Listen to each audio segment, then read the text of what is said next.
हवा में उड़ता जाए मेरा लाल दुपट्टा मलमल का। यूपीएससी प्रिपरेशन में जब वो घटना हो जाए, जब लगे कि आप उसके बिहार और वो आपकी पटना हो जाए, तब शायद आप सोचिएगा कि अटेम्प्ट देना है। हम पूछते कब दे रहे हो अटेम्प्ट? मेरे पापा कह रहे हैं इस बार दे दो, एक बार दे के देख लो, एक बार शादी करके भी देख लो। इतना क्या सोचना यार। तुम लड़की देखने जाओगे तब तो हमको नहीं बुलाओगे कि अवध ओझा बता दो इस लड़की से शादी करे कि नहीं करे। जब भूकंप आ जाए तो क्या होगा? चैट जीपीटी का आंसर क्या है कि आप तुरंत कार में बैठें और इंश्योरेंस कंपनी को कॉल करें। हाउस द जोश, हाउस द जोश, हाउस द जोश। जोश आपका काफी हाई है, अनअकैडमी की पूरी टीम का उत्साह भी उतना ही हाई है। हमें बड़ा गौरवान्वित महसूस हो रहा है पटना की इस धरती पे आके। जैसा कि मैंने पहले भी कहा, मुझे पर्सनली ऐसा लग रहा है हमें काफी समय पहले इस ज्ञान की धरती पे आ जाना था, लेकिन देर आए लेकिन। पटना और बिहार की धरती पे हमने अभी थोड़ी देर पहले बात भी की थी। भारत के महान सम्राट अशोक चंद्रगुप्त मौर्य ने अपनी कैपिटल मगध और पाटलिपुत्र और राजगृह को बनाया। यह वही भूमि है जहां पे महात्मा बुद्ध ने कई सारे अपने अनुत्तरित यानी कि प्रश्नों के उत्तर को जब वो नहीं ढूंढ पा रहे थे, तो ज्ञान की प्राप्ति की प्रक्रिया में महात्मा बुद्ध के जीवन में बिहार का एक बहुत ही ज्यादा महत्व रहा था। ये वो भूमि है जहां तक मैं सिविल सर्विसेज की बात करूं तो 1950 से लेके 2020 तक, 1950 से लेके 2020 तक आईएएस की परीक्षा में जितने भी आईएएस सिलेक्ट हुए उसमें से 10% सिलेक्शन केवल बिहार से होते, यानी कि हर एक 10वां आईएएस ऑफिसर बिहार राज्य से आता है। यह बात तो बिल्कुल ठीक है। बिहार वो राज्य है जहां पे दशरथ मांझी जैसे एक व्यक्तित्व ने जन्म लिया, जिसने अपने इरादे के बल पे एक पहाड़ को तोड़ दिया। तो बिहार के जितने भी लोग हैं वो मेहनत करना तो जानते हैं, जानते हैं कि नहीं? और एक बात का मैं विशेष रूप से आप सभी को तहे दिल से धन्यवाद देना चाहूंगा। बापू सभागार, इस ऑडिटोरियम की जो कैपेसिटी है वो 5000 बच्चों की है। जहां तक भी मेरी आंखें जाती हैं वहां पे मुझे सीट्स फुल दिखाई दे रही हैं। आप लोगों का बहुत बहुत धन्यवाद। और आज हम उस ज्ञान की भूमि पे आए हैं जो खुद ज्ञान का प्रज्वलन करती है। एक शिक्षक के रूप में ये एक ऐसा धार्मिक स्थल है जहां पे हर शिक्षक को अपनी लाइफ में एक बार आना चाहिए। मैं बिहार की इस भूमि की आशीर्वाद लेके आज के कार्यक्रम को शुरू करूंगा।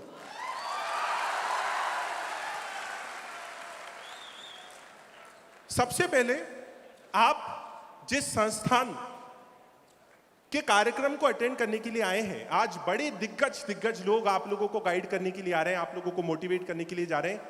आप सब उनके नामों को जानते हो। हम उनको बस 5 मिनट में इनवाइट करेंगे।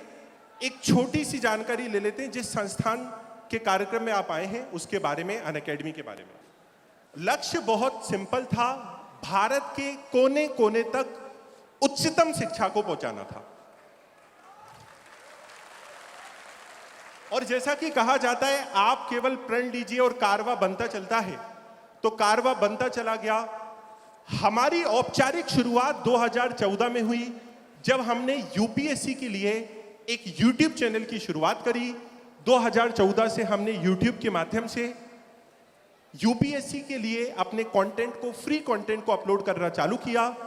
2019 में हमने यूपीएससी सब्सक्रिप्शन को लॉन्च किया भारत के सर्वश्रेष्ठ एजुकेटर्स के साथ में। और उसी का आज परिणाम है कि 2019 से लेके अभी केवल 4 साल की छोटी यात्रा हुई है, लेकिन 700 से भी ज्यादा सिविल सर्वेंट अनअकैडमी का इस्तेमाल करके यूपीएससी में सेलेक्ट हो चुके हैं। इस साल अनअकैडमी प्लेटफॉर्म का इस्तेमाल करके 333 बच्चे, 333 लर्नर्स यूपीएससी के एग्जाम में सेलेक्ट हो चुके हैं।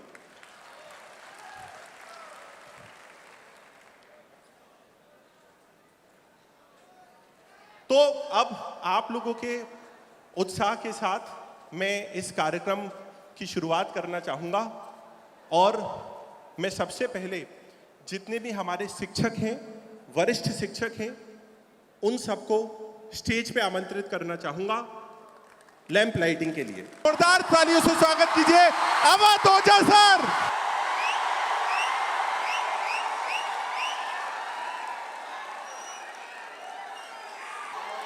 जय हिंद फ्रेंड्स, बहुत बहुत धन्यवाद आप सभी लोगों का। और अगर आप हमें मौका देंगे तो हम आपसे बोलेंगे ज़रूर।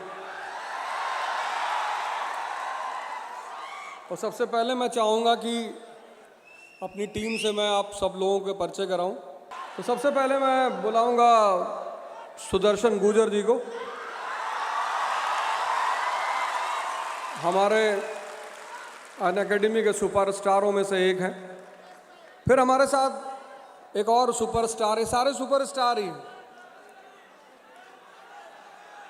चंद्रमौली साहब हमारे साथ हैं।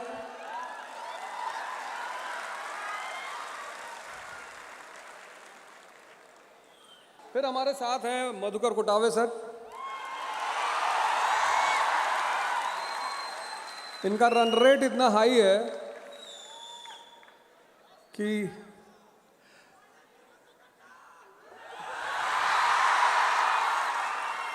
मैथ्यू हेडन और एडम गिलक्रिस्ट को मात देते हैं ये। फिर हमारे साथ विवेक सर हैं, विवेक सिंह जी हैं।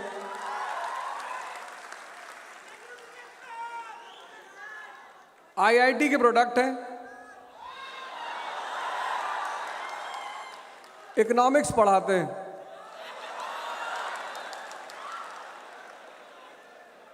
और सबसे मज़ेदार बात यह है कि अपने देश में तो पढ़ाते ही हैं, देश से बाहर भी पढ़ाते हैं।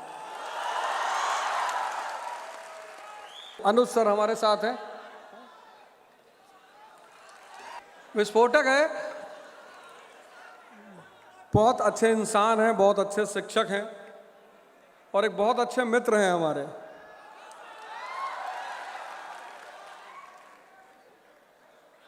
बाकी मैं अनअकैडमी की पूरी टीम को धन्यवाद दे रहा हूं और मैं अब सबसे निवेदन करूंगा कि प्रोग्राम शुरू होने से पहले, जो कि हमारी संस्कृति है, हमारी परंपरा है, कि हम दीप प्रज्वलित करेंगे सरस्वती वंदना के साथ। और आशा करता हूं कि आप सभी हमारे साथ इस समारोह में शामिल होंगे।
तो सबसे पहले मैं स्टेज पे बुलाना चाहूंगा एक ऐसे व्यक्ति को जिन्होंने अनअकैडमी पिछले 5 साल से जो अनअकैडमी से जुड़े हुए हैं, जिनकी वीडियो पे 625 मिलियन मिनट्स वॉच टाइम है। अगर मैं आपको इस आंकड़े को थोड़ा सा ब्रीफ करूं तो 625 मिलियन का मतलब होता है 1200 साल का कंटेंट लगभग बच्चे उनसे पढ़ चुके हैं। 1200 साल का कंटेंट। अनअकैडमी के टॉप एजुकेटर, ज्योग्राफी के superstar Sudarshan Gurjar sir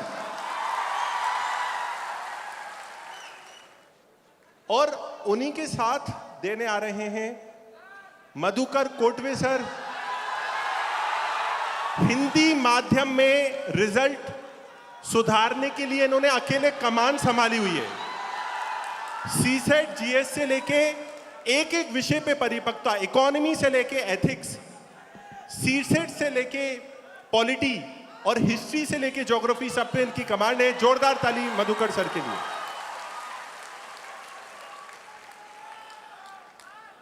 Sudarshan sir और मधुकर सर आप लोगों को गाइड करेंगे, आप लोगों को सिविल सर्विसेज की पेचीदगियों को बड़ी सरलता से समझाएंगे। अनअकैडमी पे काफी सारे बच्चों को गाइड कर चुके हैं, टॉप रैंकर्स को निकाल चुके हैं। तो जैसा कि कहा जाता है, सफल लोगों से सीखिए सफलता के गुर। सर आप लोग दोनों प्लीज बच्चों को गाइड करिए।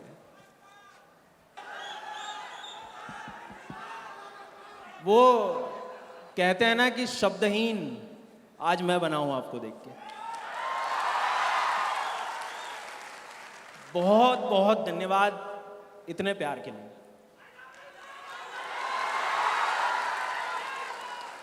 भारतवर्ष की इस पावन धरती पे आज मैं पहली बार आया हूं। भारत माता की, भारत माता की, भारत माता की। मैंने नहीं सुना था आज तक ये इतनी ऊर्जा। धन्यवाद।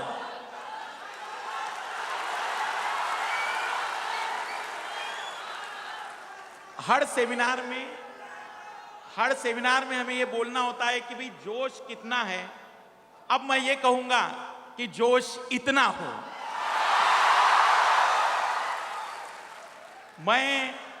मुझे ऐसा लगता है कि प्रत्येक धर्म में एक विशेष जगह होती है जिसे पवित्र जगह कहते हैं। शिक्षकों की अगर कोई पवित्र जगह है तो वो यही हो सकती है, कोई और नहीं। हम दोनों शिक्षक सबसे पहले इस स्टेज के माध्यम से इस भूमि को नमन करते हैं।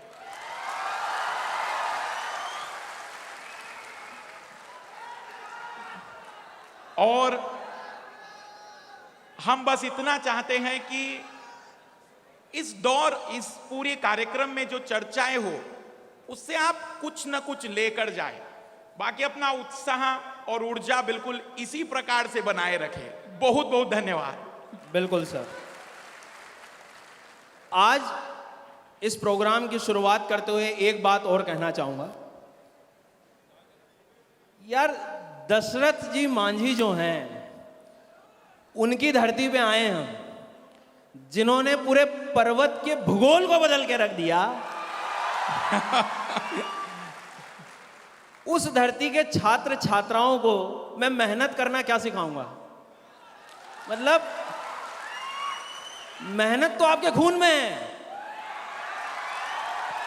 पर सर और आज हम लोग बस एक प्रयास कर सकते हैं, एक मार्गदर्शन बस। क्योंकि मेहनत तो आप लोग सब करना जानते हो। तो बस आज का ये प्रोग्राम हमारे 15-20 मिनट हम रहेंगे शुरुआत में। आप किसी भी परीक्षा की तैयारी कर रहे हो, वैसे मैं जानना चाहूंगा कौन कर रहा है यूपीएससी की तैयारी? क्या बात है, क्या बात है। बोले सर इस भीड़ को देख के तो मेरा भी मन हो गया। तो यूपीएससी या कोई भी कॉम्पिटिटिव एग्जाम की आप तैयारी कर रहे हैं तो 12 से 13 साल का अनुभव, 8 साल का अनुभव, आज जो भी हमने हमारे जीवन से सीखा है वो हम पूरा 15 मिनट में सिखा जाएंगे। तो बस 15 मिनट आपके हम लोग लेंगे, सिर्फ सुनिएगा और प्रयास हमारा सर और हमारा ये रहेगा कि कुछ बेहतर आज हमको शिक्षा हम आपको दे जाएं। तो सर प्रारंभ किया जाए। बिल्कुल। और केवल हम सिखाना ही नहीं चाह रहे हैं। पहली बार इस ऊर्जाओं से सीखने का भी बड़ा अद्भुत मौका मिला है।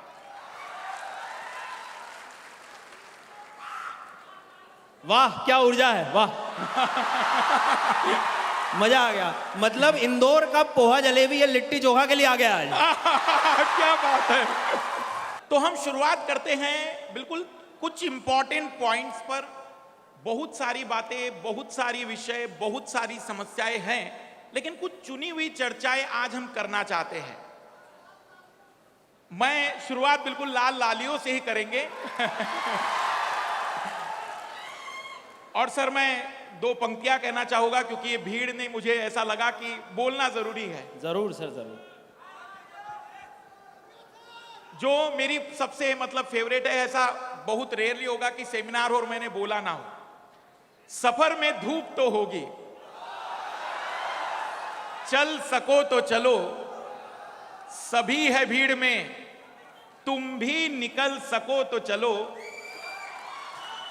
किसी के वास्ते राहें कहां बदलती है, किसी के वास्ते राहें कहां बदलती है, तुम अपने आप को बदल सको तो चलो। सबसे पहला है सवाल जो आप लोगों में से कई लोगों के मन में होता है, सर बहुत से रिसोर्स मतलब एक विद्यार्थी जब तैयारी की शुरुआत करता है तो सीनियर कहता है एनसीईआरटी के बगैर तो दुनिया आगे नहीं बढ़ सकती जी। जब शिक्षक से मिलता है तो शिक्षक कहता है ये 5 किताबें तुम्हें इस विषय में पढ़नी होगी। फिर कुछ बची हुई बातचीत होती है तो क्लास के नोट्स पढ़ने हैं। बहुत से सोर्स है सर। मैं चाहूंगा कि आप सबसे पहले ये जो सारी दुनिया का बोझ है इसको कैसे कम करें और किस तरीके से इस यूपीएससी में बेहतर रिसोर्स और कम से कम रिसोर्स में बढ़िया परिणाम लाए सर। मतलब मैं आपको एक बात कहूंगा कि आप कोई भी परीक्षा की तैयारी करो ना, सबसे पहले समस्या ये आती है। इस शहर में रह के कई बार आपको ऐसा भी लगेगा कि दिल्ली में कोई छात्र जो रह रहा है वो कुछ ज्यादा तो नहीं पढ़ रहा है मेरे से, लगता है। बट मैं आपको भरोसा दिलाऊंगा कि ये जो एनसीईआरटी लिखी है इसको सही ढंग से आप पढ़ना सीख गए तो वो जो कहते हैं ना कि स्कूल में किए गए सारे पाप धुल जाएंगे। अब समझ में आई बात? आप किसी ना किसी कोई भी टॉपर की जब बात सुनी होगी तो उन्होंने एक बात कॉमन कही होगी कि भाई मैंने अपने बेसिक्स के लिए एनसीईआरटी करी, ठीक है, अब हमने सुन लिया। अब बोलेंगे कौन सी क्लास की एनसीईआरटी बोलते हैं वैसे, वो बताओ मुझे। 6th to 12। ये अभी नया इनिशिएटिव मैंने भी ऐसा शुरू किया था कि मैंने 6वीं क्लास की एनसीईआरटी पढ़ ली, मजा आ गया। बोले कुछ समझ नहीं आया लेकिन मजा आ गया। क्योंकि भाई आपको भी शक होगा ना मैं ग्रेजुएट कैसे हो गया, तो आपको अच्छा लगेगा इसलिए 6th की पढ़ ली आपने, 7th की पढ़ ली, 8th की पढ़ ली। आप सोचो कि जो ज्वालामुखी 7वीं में है, 9वीं में है, फिर 11वीं में है, 3 बार पढ़ के करोगे क्या आप? एक बार आज इस सेमिनार से एक लर्निंग लेके जाना हो एनसीईआरटी की तो एक काम करना, आप एनसीईआरटीज को टॉपिक वाइज पढ़ने का कभी प्रयास करो, क्योंकि समय इतना नहीं होता है हमारे पास। और बहुत प्रैक्टिकल बात है कि सर बच्चे शुरू तो कर देंगे एनसीईआरटी 6, 7, 8, 9, 10, लेकिन 9, 10 तक पहुंचते पहुंचते 6th के कॉन्सेप्ट गड़बड़ा जाते हैं, कॉन्फिडेंस हिल जाता है अंदर से। और ये बात सत्य मैं बता रहा हूँ, कई बार बस बता नहीं पाते हम सामने किसी को। इसलिए आप कोई एक टॉपिक उठाओ और मेरे नज़रिए में एनसीईआरटी पढ़ना है तो टॉपिक से कुछ मत करो। जैसे छोड़ो ज्योग्राफी, हिस्ट्री का भी आप लोगे तो सिंधु घाटी यदि आप छोटी क्लास में पढ़ रहे हैं तो बड़ी में वो तो फिर से मिलेगा, लेकिन तब तक जाते जाते हम कनेक्टिविटी भूल जाते हैं। एक बार प्रयास करना, एनसीईआरटीज को आप लोग टॉपिक वाइज पढ़ना शुरू करो। ये बहुत मतलब बेसिक लर्निंग, और ये कई बार आप देखना कोई नहीं बता पाता ये चीज़। इसका प्रूफ है, आपको लगे तो एक बार आप एनसीईआरटी की मेरी क्लासेस देखना, उसमें टॉपिक वाइज है। यू विल रियलाइज कि क्यों परेशान हो रहे थे यार 6वीं से 12वीं में। एक टॉपिक उठाओ, 7th का, 9th का, 12th तक सब पढ़ लो। तो आप ये जरूर करें। मतलब समय नहीं है आपके पास, सबको उम्मीदें हैं यार अपने से, तो समय को कम समय में बहुत ज़्यादा ज़रूरी है सब चीज़ों पे ध्यान रखना। अब सर मैंने तो एनसीईआरटी की बात की, और कुछ रिसोर्सेज को लेके भी सर चर्चा करने वाले हैं, वो काफ़ी बेहतर इंसाइट देंगे। देखिए सर ने सबसे बड़ी बात जो कही कि एनसीईआरटी को अगर आप क्लास वाइज पढ़ेंगे तो हो सकता है मोक्ष मिलेगा लेकिन सफलता नहीं। लेकिन अगर टॉपिक वाइज पढ़ लिया तो सिलेबस तो कवर हो जाएगा। मैं इसमें एक चीज और जोड़ना चाहता हूं कि हर चीज, हर विषय की किताब या हर एक नोट्स पढ़ना नहीं जरूरी है। पहले हम एक शिक्षक को चुन ले। जैसे सर ने, आपने ज्योग्राफी पढ़ना शुरू किया तो आप पहले ज्योग्राफी सर से शुरू करें। जब आपको लगे कि सर ने अब कंप्लीट कर दिया, अब आप प्रीवियस ईयर क्वेश्चनों को एक बार देख ले और अब या तो कोई एनसीईआरटी या कोई स्टैंडर्ड बुक अगर आपको आवश्यकता होती है तो पढ़े। जबरदस्ती कई बच्चों के सर मैं कमरे पर जाता हूं तो वो ऐसे दिखाते हैं, ये मेरे पॉलिटी के नोट्स है, ये मेरे हिस्ट्री के नोट्स है। और मैंने कहा इसका करोगे क्या? सर अगर कुछ नहीं हुआ तो इसी रद्दी को बेचकर घर का किराया निकाल दूंगा। तो ज्यादा जरूरी है कम से कम चीज रखिए और जरूरत हो तो पढ़िए। अगर सर ने कंप्लीट करा और आपको लग रहा है बढ़िया क्वेश्चन सॉल्व हो रहा है तो रुक जाइए, अब अगला विषय। क्योंकि हमें हर परीक्षा में केवल एक ही विषय नहीं पढ़ना है, कई विषयों को पढ़ना है। पर सर केवल प्रॉब्लम नोट्स की थोड़ी है, केवल प्रॉब्लम रिसोर्स की थोड़ी है। सही बात। एक बहुत बड़ी समस्या है मेरे हिंदी मीडियम के छात्रों की सर, करंट अफेयर्स। सही बात है, क्योंकि सर बोले मुझे लगता है कि मुझे द हिंदू न्यूज़पेपर कई बार समझ नहीं आता है, द इंडियन एक्सप्रेस समझ नहीं आ पाता है, लेकिन जिसको समझ में आ रहा है वो मेरे से आगे तो नहीं निकल गया। सही कह रहा हूं मैं? आवाज नहीं आ रही मुझे उधर से ऊपर। पहले तो मैं चाहूंगा इधर से जो नारी शक्ति, इसका आवाज कम लग रहा है, एक बार इधर से पूरी आवाज हो। क्या बात है। तो एक जो बड़ा सवाल सर ने खड़ा किया करंट अफेयर का, बड़ा सवाल करंट अफेयर से भी एक और बड़ा सवाल है कि सर करंट अफेयर क्या है? बिल्कुल। सीमा हैदर की अंजू वाला करंट अफेयर। हाँ।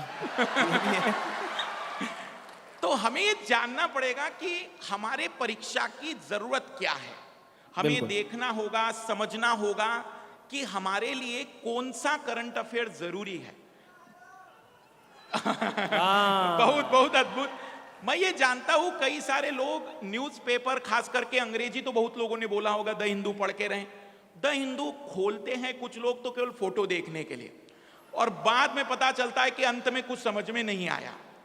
तो मेरे हिसाब से करंट अफेयर के लिए यदि आप कोई तैयारी कर रहे हैं तो कोई भी हिंदी का अखबार पढ़ लीजिए, लेकिन जो मंथली मैगजीन आती है, जैसे अनअकैडमी ने मृणाल सर की देखरेख में एक आर्टिकुलेट मैगजीन बनाई है, आप कोई भी मैगजीन ले सकते हैं।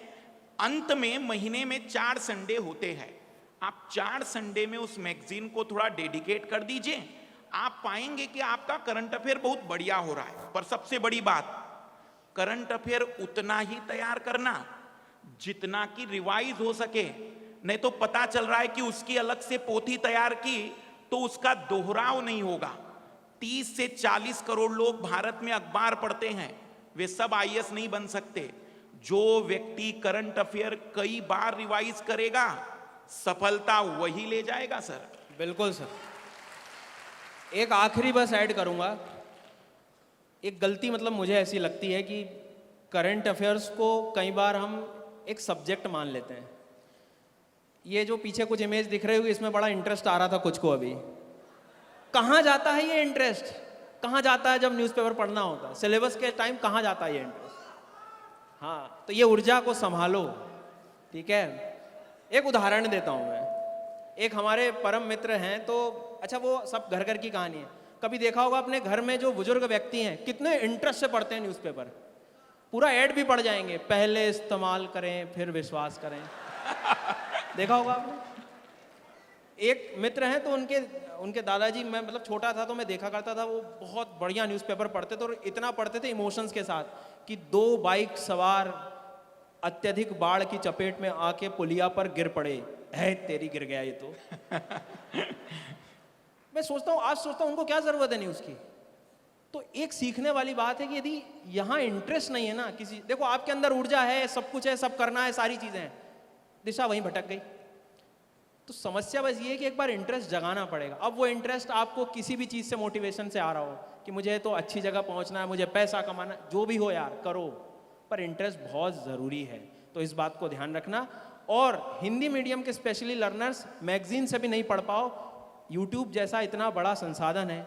चंद्रमौली सर का जो करंट अफेयर्स बाइलिंगुअल में आता है, आप शिक्षक से पढ़ो ना, कोई दिक्कत थोड़ी है। ये थोड़ी कि पेपर से ही मुझे करंट अफेयर्स मिलेगा, ये ज़रूर ध्यान रखें। तीसरी बात सर मुझे ऐसी लगती है कि करंट अफेयर्स और रिसोर्स से काम नहीं होने वाला, और कुछ बड़ी बड़ी समस्या हैं लर्नर्स की। सर क्या लगता है आपको, मतलब क्या और समस्या ऐसी होगी? सी सेट तो पेपर है आई थिंक, पर मुझे लगता है कि उससे भी एक बड़ी समस्या है बिल्कुल, जो नोट्स बनाने वाली होती होगी सर, हाँ, कि नोट्स कैसे बनाएं।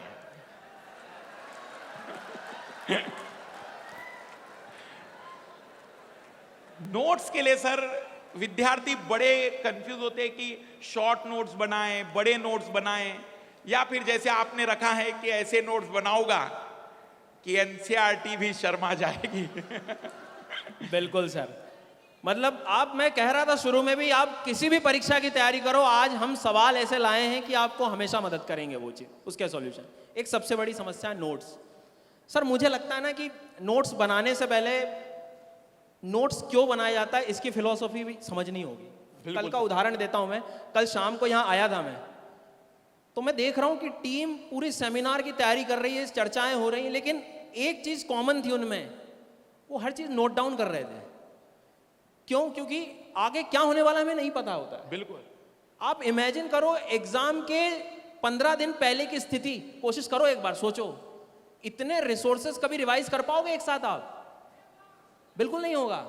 और आप यदि कर पा रहे हैं तो आप महान हैं। नहीं होता यार, प्रैक्टिकली सोचो 20 किताबें कैसे करोगे? तो सबसे पहले ध्यान से सुने कि यदि आपको लगता है कि नोट्स की जरूरत क्या है, वो बोला, मतलब सबसे पहले जरूरी पता होना चाहिए बात। अब रही बात बनाए कैसे, ऐसी बातें तो हर कोई कर जाता है सर कि नोट्स बनाए कैसे। तो बनाने का एकमात्र जो सही तरीका वो ये है कि कोशिश, मेरे से एक बात सीखना हो तो बस यही मैं हमेशा क्लास में कहता हूँ, और जो सत्य है वही बोलूंगा, कि नोट्स थोड़े छोटे ही बनाना। कई बार एनसीईआरटी 40 पेज की हो जाती है और हमारे नोट्स 60 पेज के हो जाते हैं। दुनिया भर के हाइलाइटर यूज कर लिए हैं, कैस्पियन सी दिखना बंद हो गया एटलस में, पूरा हाईलाइट कर दिया उसको। वाइट कलर का हाईलाइटर लगा रहे हैं बच्चे। क्या सर कुछ तो हाइलाइटर पे हाइलाइटर लगा रहे हैं, वाइट कलर का वाइटनर लगा रहे हैं। मत करो, एक पैराग्राफ को रीड करो। जनरली जैसे कोई शिक्षक भी पढ़ाना होता है तो एक पैराग्राफ आप पढ़िए, नहीं समझ आया दूसरी बार पढ़िए, लेकिन दूसरी बार में कुछ ऐसे कीवर्ड्स निकालो जिससे वो आज से 2 साल बाद भी आपसे कोई पैराग्राफ पूछ ले तो वो कीवर्ड्स की मदद से आपको पूरा पैराग्राफ याद आ जाए। सिर्फ काम की बात लिखो। किसी से दुश्मनी प्यार जब हो जाता है तो काम की चीजें हमेशा याद रहती हैं, उस पैराग्राफ से निकालो और वो नोट्स में लिखो। हमेशा नोट्स छोटे बनेंगे। और आप यदि सजाने में लग गए, रंगोली बनाने में लग गए, मैं बता रहा हूं बहुत दुखी हो जाओगे नोट से। तो थोड़ा सा बस इस चीज का ध्यान रखना। बाकी सर और बताने वाले हैं जो भी। मैं नोट्स के मामले में एक चीज कहूंगा कि कई स्टूडेंट ये शिकायत करते सर नोट्स कैसे बनाएं, या नोट्स बनाते समय हम लोग पहले दिन अच्छे नोट्स नहीं बना पाते। मैं आपको एक सच्चाई बताऊं कि अगर आज मैं अपने पहले दिन के नोट्स बनाऊं तो शायद मैं कहूंगा कि इससे ज्यादा बकवास नोट्स मैंने पृथ्वी पर ना देखे हो। क्योंकि पहले दिन हो सकता है कि मुझे समझ में कुछ नहीं आ रहा है लेकिन मैं लिखते ही चला गया। तो आप नोट्स दिन प्रतिदिन सीखेंगे। पहले दिन आप हो सकता है डिटेल में लिख रहे हैं, फिर आप थोड़ा शॉर्ट लिखना शुरू करेंगे, तो 15 से 20 दिन आप जैसा बना सकते बनाते चलिए।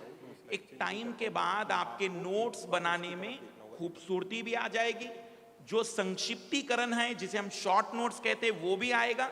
लेकिन थोड़े पेशेंस के साथ आप इसको चलने दीजिए। कई लोगों को शुरुआत अच्छी करते हैं, 10 दिन बाद लगता है सर ये तो बकवास है, मैं तो नोट्स खरीद लूंगा, किताब खरीद लूंगा। लेकिन याद रखिएगा, चयन में सबसे ज्यादा योगदान यदि किसी चीज का है तो वो आपके नोट्स है। अगर कोई विद्यार्थी यूपीएससी का सिलेबस 15 दिन में रिवाइज कर सकता है तो ये उसकी क्षमताएं नहीं, उसके नोट्स की काबिलियत है। बहुत बढ़िया सर। तो सर नोट्स तो हो गया, लेकिन ये जो सवाल हैं आंसर राइटिंग और मॉक टेस्ट का, ये जैसे आप देख सकते हैं कि बहुत अद्भुत सा चित्र है। पहले पढ़ लूं, प्रैक्टिस तो एग्जाम के बाद कर लूंगा। देखिए मुझे ऐसा लगता है कि यूपीएससी और जो स्टेट पीसीएस एग्ज़ाम होते हैं उसमें सबसे बड़ा रोल इसी का होता है। आपने कई बार एक स्टेटमेंट सुना होगा कि यार तैयारी तो मेंस के साथ की जाती है, प्रीलिम्स की तैयारी कुछ नहीं करते हैं।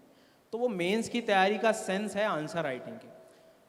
आप मेरी एक बात से सब लोग सहमत हो गए, सर समस्या आंसर राइटिंग की नहीं है, उस डर की है। सबसे पहला डर, कभी कलम उठा के आप लिखेंगे, सही कह रहा हूं मैं, पहली बार लिखते नहीं बनता, हिम्मत नहीं होती। अब क्यों नहीं हिम्मत होती? कौन चेक करेगा मेरा मैं सही लिख रहा हूं कि नहीं लिख रहा हूं? सही बात है ये। तो इस चीज की जो दुख है वो ये है कि सबसे पहले यदि खुद में कॉन्फिडेंस लाना है तो सीधी बात है, यहां यदि खाली रहेगा ना तो वहां लिख भी नहीं पाओगे। तो जो कई बार हम देख लेते हैं कि मैंने बहुत आंसर राइटिंग प्रैक्टिस की सारी की, पहले दिन से आंसर राइटिंग ना करें। मेरे हिसाब से आप लोगों को आंसर राइटिंग थोड़ा रुको, सब्जेक्ट को समझो। आंसर लिखना और बेहतर आंसर लिखना दोनों के रिफ्लेक्शन अलग होते हैं। एक काम खत्म नहीं करना है हमें। ज्योग्राफी को नहीं समझोगे, इन्वायरमेंट को नहीं समझोगे तो कभी क्लाइमेट चेंज, जलवायु परिवर्तन का कभी आंसर लिख ही नहीं पाओगे आप। तो पहले दिन से सर मेरे हिसाब से वो जो एक रहता है कि अब मैं लिख दूं, वो ना करें।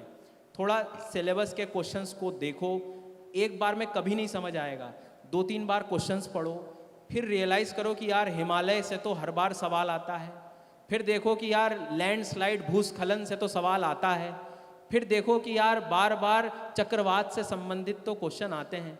तो जब भी न्यूज़पेपर पढ़ो, इनसे समस्या ये जो चीज़ें हैं इनको निकालो।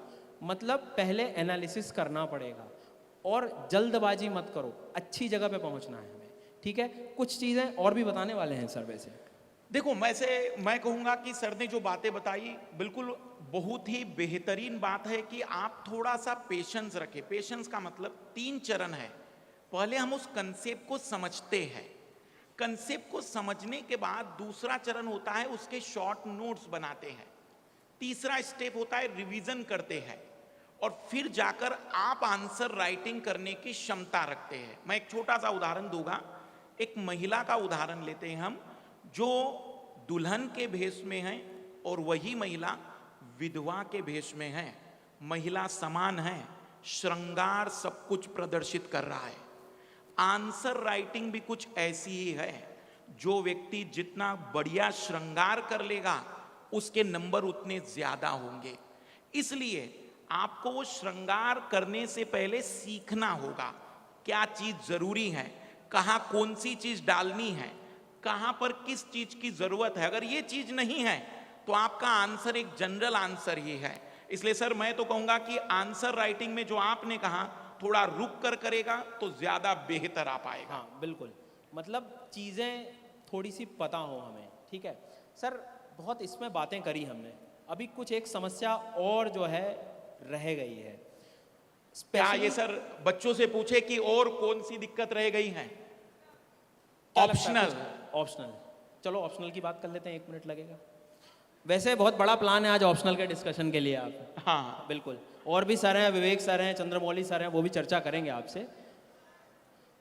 तो एक आखिरी सवाल के रूप में सर, सबसे बड़ी जो टाइम मैनेजमेंट और स्ट्रेटजी की जो चर्चा है सर, हम चाहेंगे कि टाइम मैनेजमेंट के साथ रिवीजन, इसका जो कॉम्बिनेशन है, अगर रिवीजन और टाइम मैनेजमेंट दोनों मैच हो जाए तो एक बेहतरीन परफॉर्मेंस निकाल सकते हैं। नहीं तो वही हालत होगा गजनी के जैसा कि हर 15 मिनट में वो भूल जा रहा है कि वो यूपीएससी की तैयारी कर रहा था कि कोई और ही कार्यक्रम में लगा हुआ था। तो सर इसका एक ही सत्य है, मुझे लगता है कि रिवीजन में सबसे बड़ी जो कमी आती है वो सिर्फ इसका कनेक्शन नोट्स से है। आज आपको बढ़िया नोट्स दे दूं, शॉर्ट नोट्स बना के, और कह दूं इतना ही पढ़ना है, और वो आपको समझ में भी आ रहा है, आप कभी पीछे नहीं हटोगे रिवीजन के लिए। तो आप जब भी पढ़ाई करो, आपके नोट्स सही हैं तो रिवीजन में कभी दिक्कत नहीं होगी। तो थोड़ा खुद पे भरोसा रखो। और एक तरीका और, स्पेशली यूपीएससी और स्टेट पीसीएस या ऐसे एग्जाम जहाँ चीज़ों को बहुत याद भी करना पड़ जाता है कभी कभी, एक स्ट्रैटेजी चल रही है अनअकैडमी पे आजकल बहुत फेमस, कोई बताएगा क्या? किसी को पता है? Blank page strategy. सुना है किसी ने इसके बारे में? सुनना ये बहुत काम की चीज़ है। वो कहते हैं ना कि जीवन में किसी के कोई एक घटना ऐसी हो जाती है जिससे चीज़ें बहुत बदल जाती है। हो सकता है ये एक हो जाए आपके साथ। ब्लैंक पेज वो है कि किसी भी शिक्षक ने आपको आज कुछ भी पढ़ा दिया, शाम को सोने से पहले ब्लैंक पेज में मैं उसे लिख पा रहा हूँ कि नहीं, अपना सच खुद को पता होना चाहिए।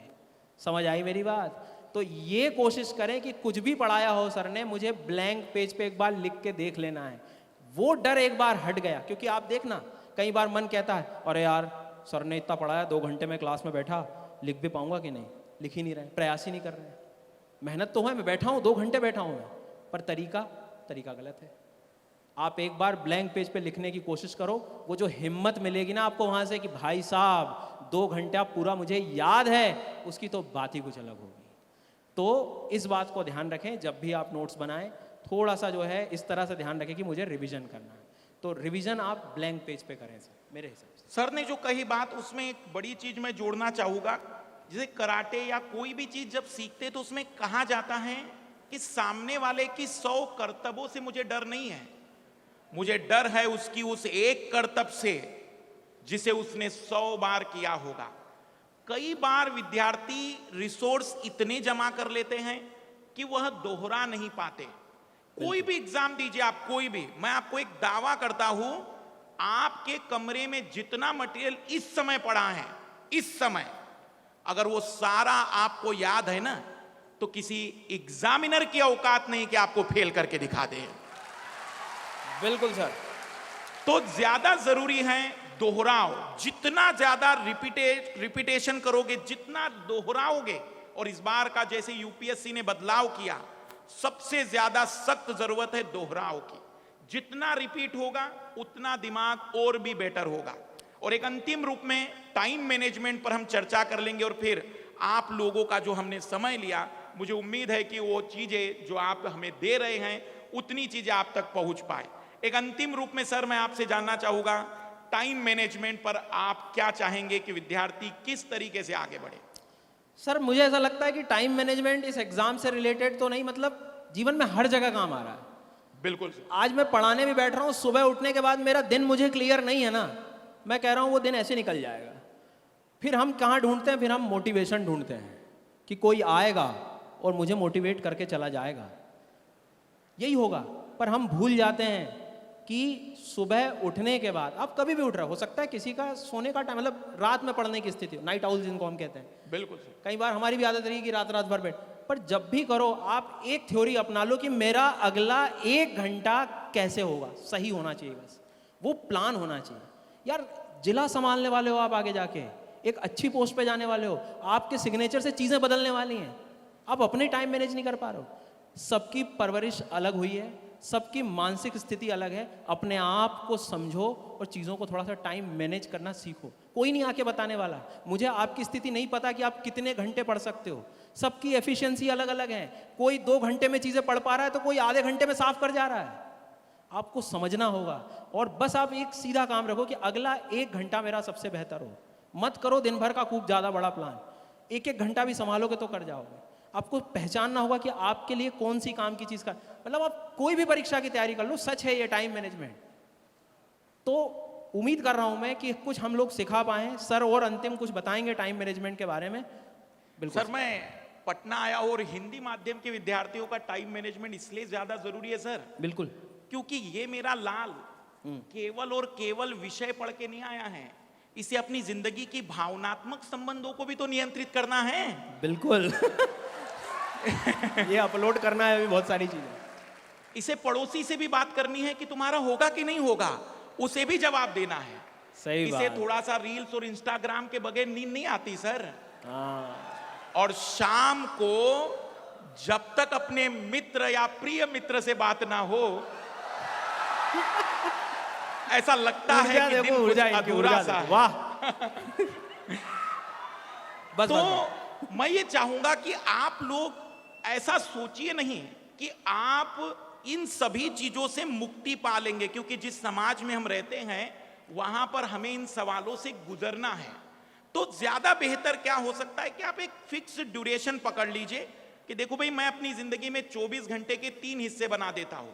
8 घंटे मेरे सोने के हैं, 8 घंटे जिंदगी के बाकी कर्तव्यों के हैं, क्योंकि पिता और माता हमारे जिस बैकग्राउंड से हम आते हैं वे ऐसे नहीं है जो कहेंगे कि जाओ बेटा तुम केवल अपनी जिंदगी का आनंद लो, मैं सब देख लूंगा। वो कहेंगे देखो पढ़ना हो तो पढ़ो, पर तुम्हें ये काम भी करना पड़ेगा। तो हमें अपने 8 घंटे उन्हें समर्पित करने हैं। लेकिन अभी जिंदगी में मेरे 8 घंटे बचे हैं।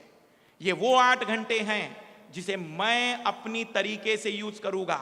ये वो 8 घंटे जिससे मैं अपना भविष्य बदलूंगा। ये वो 8 घंटे हैं जिससे मैं अपने आने वाले कल को आज की तुलना में बेहतर करके दिखाऊंगा। और इसीलिए मुझे वो 8 घंटे सबसे बेहतर बिताने हैं। उसमें आपको तय करना है कि कितने घंटे, 2 घंटे आप क्या पढ़ सकते हैं, 2 घंटे आप कौन सा विषय पढ़ सकते हैं, करंट अफेयर कितना पढ़ सकते हैं, आप उन 8 घंटों को कितना बेहतर कर रहे हैं, यही आपका आने वाला कल तय करने वाला है। इसलिए आज तय करिए कि 8 घंटे मेरे कैसे गुजरने वाले हैं। समय प्रबंधन में मैं कहूंगा केवल आप अपनी जिंदगी के 8 घंटे दीजिए। मैं स्टेज से दावा करता हूं मात्र 365 दिन के बाद ये दुनिया तुम्हारी कुछ और होगी, जो भले ही आज ना हो। बिल्कुल सर, मैंने कहा था सर, इनको मेहनत करना नहीं सिखाना है हमें। बिल्कुल बस। सर। तो अब हम हमारे ये अंतिम चरण में हैं। हम लोगों का बस एक मकसद ये था कि हम आपको कुछ इस तरह का गाइडेंस दे जाएं। लेकिन मैं फिर कह रहा हूं आपसे, आने वाला ये जो प्रोग्राम है, और मोटिवेशन की क्या बात करें, जहां अवध ओझा सर हो फिर तो जरूरत ही नहीं। क्या बिल्कुल। तो मैंने कहा 2 चीज हम करने नहीं आए हैं सर। एक, मेहनत का मैं आपको कोई पाठ नहीं पढ़ा सकता, ना सर पढ़ा सकते, ना मोटिवेशन सर हैं। हम सिर्फ रास्ता दिखाने आए थे आपको एक।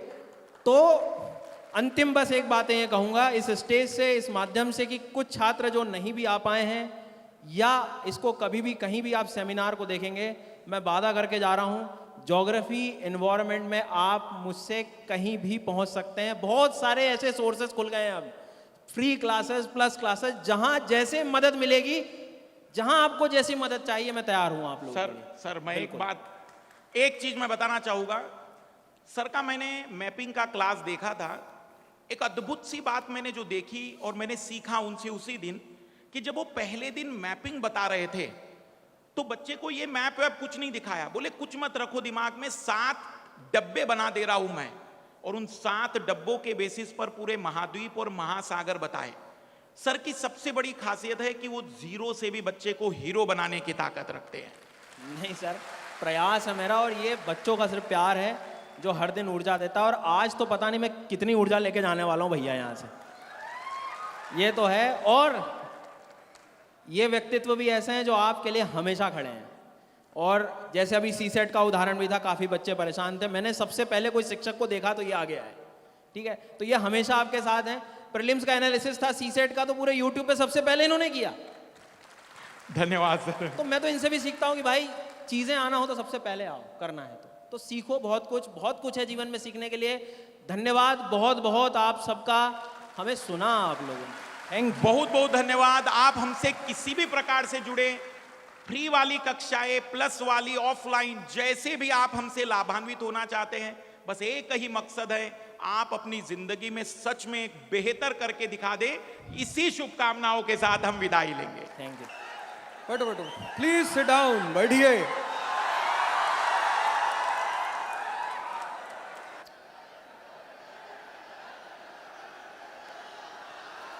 कुछ बोलने भैया, बोल लेने दो, नहीं तो बीमार हो जाएंगे अगर नहीं बोलेंगे। बैठो बैठो बैठो, एक बड़ी मजेदार बात बताने जा रहे हैं, बैठो।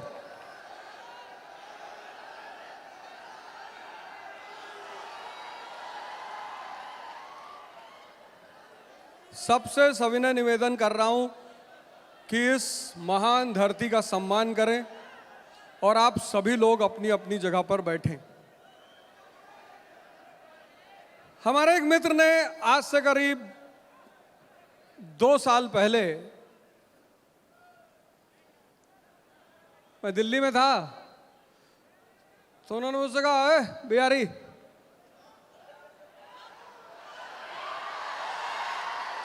गोरखपुर यानी बिहार? तो मैंने कहा हाँ बताओ। तो कहे बदमाश हो। हमने कहा दिखाई नहीं पड़ रहा है। हमने कहा लेकिन तुम एक हिस्सा देख रहे हो, एक बा से बिहार, बा से बहादुरी।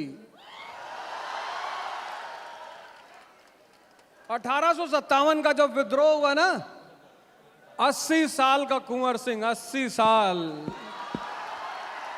ऐसे ही जज्बा रहा होगा, ऐसे ही 80 साल का आदमी, उसने अंग्रेजों को यह दिखा दिया कि बेटा इतना मारेंगे ना। बहादुरी ही नहीं, हमने कहा एक अभी सुनते जाओ, बुद्धिमता, वशिष्ठ नारायण सिंह, नासा नाश करने वाले, नासा को पैर छूना पड़ा कि यार ऐसी क्षमता पैदा होती है भारत में।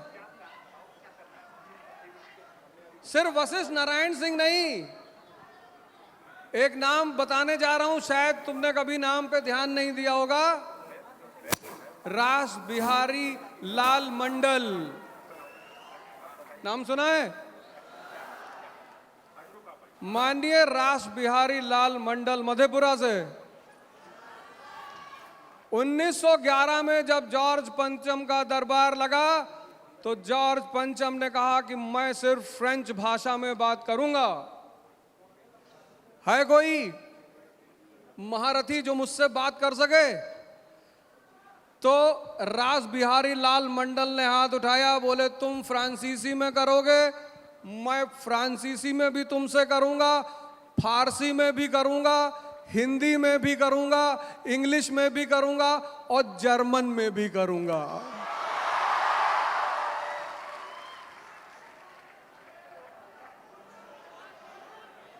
बुद्धिमता, बिहार मतलब बुद्धिमता, बिहार मतलब बहादुरी और बिहार मतलब बगावत। एक आदमी, एक जयप्रकाश नारायण, एक आदमी ने भारत सरकार को मजबूर कर दिया इमरजेंसी लगाने के लिए। और बिहार मतलब भगवान बुद्ध, भगवान बुद्ध की धरती, यहीं तो निर्वाण मिला।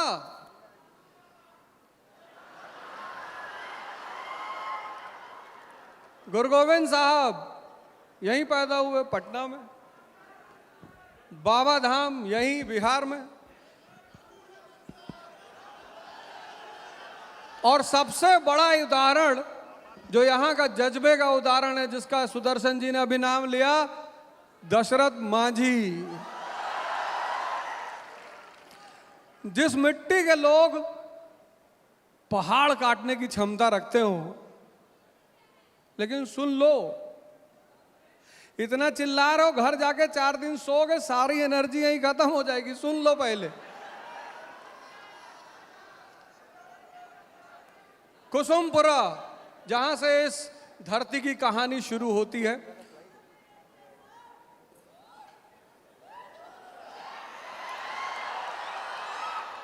जियो राजा। कुसुमपुरा, पुष्पपुर और फिर पाटलिपुत्रा, और पाटलिपुत्रा के बाद आजिमाबाद और आज पटना। और जब भी इस देश का उत्थान होगा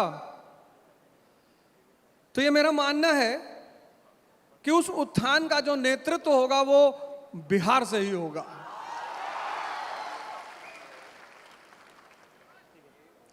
और उस उत्थान का जो मॉडल होगा उसका नाम होगा नालंदा मॉडल। नालंदा।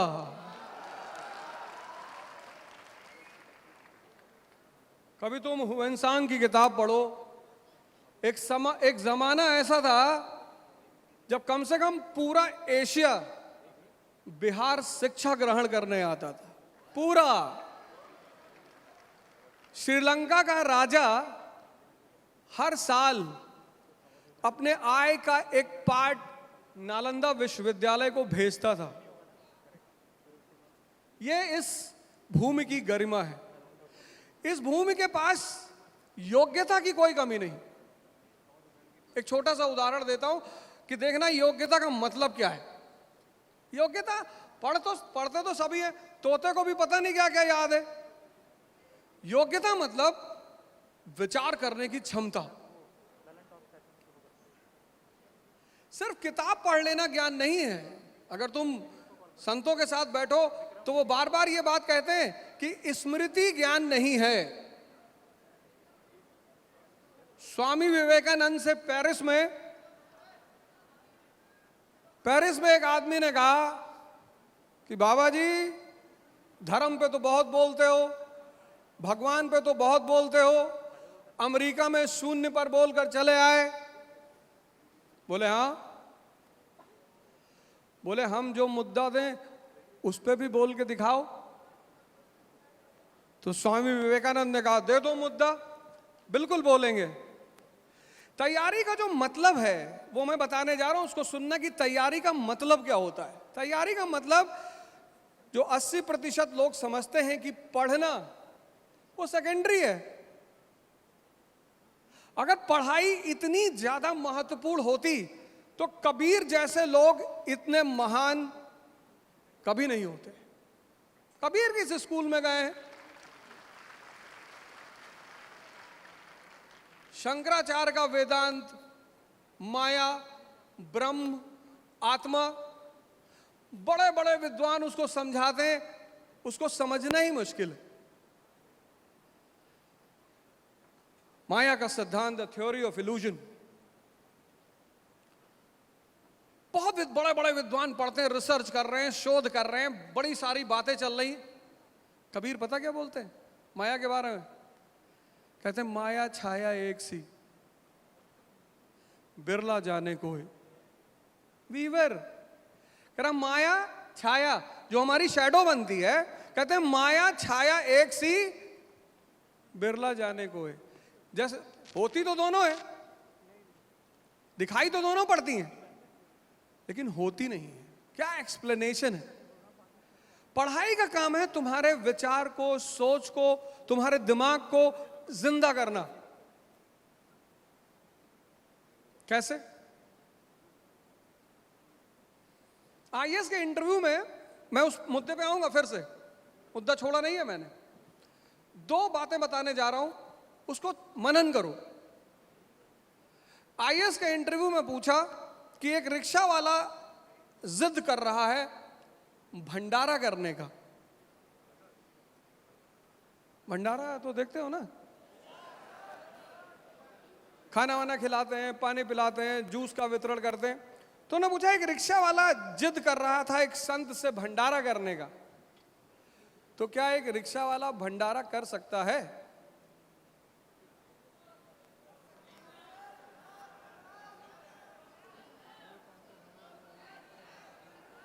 सात लोगों ने कहा कि रिक्शा वाला भंडारा नहीं कर सकता। मैं एक नाम बताने जा रहा हूं, उस नाम को सुनना। पहले इस पूरी कहानी को पूरा कर दूं। जो ये साहब लास्ट में पहुंचे, इनसे पूछे रिक्शा वाला भंडारा कर सकता है? बोले साहब बिल्कुल कर सकता है, क्योंकि भंडारे के लिए धन से ज्यादा एक और चीज की जरूरत होती। बोले किसकी? बोले नीयत की। तो बोले कैसे करेगा रिक्शा वाला भंडारा? बोले सर एक मुट्ठी आटा जमीन पे गिरा देगा, चींटियां खा लेंगी, वो भी भंडारा है।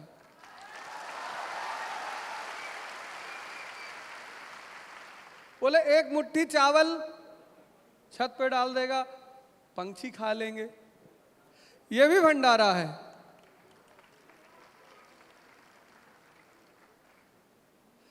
और 4 रोटी गाय को और कुत्ते को खिला देगा, ये भी भंडारा है।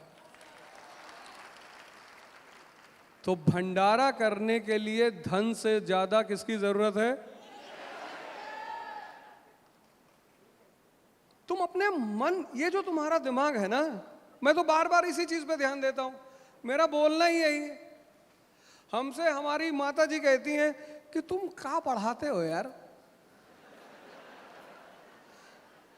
तुम पढ़े कब? और माँ है हमारी तो मानी सी बात है, उन्होंने दो जितना करीब से देखा उतनी करीब से बोले तुम कब पढ़े? क्योंकि हमारे आज सौभाग्य से हमारे गुरुजी जिन्होंने हमें बचपन में पढ़ाया है वो भी आए हुए हैं।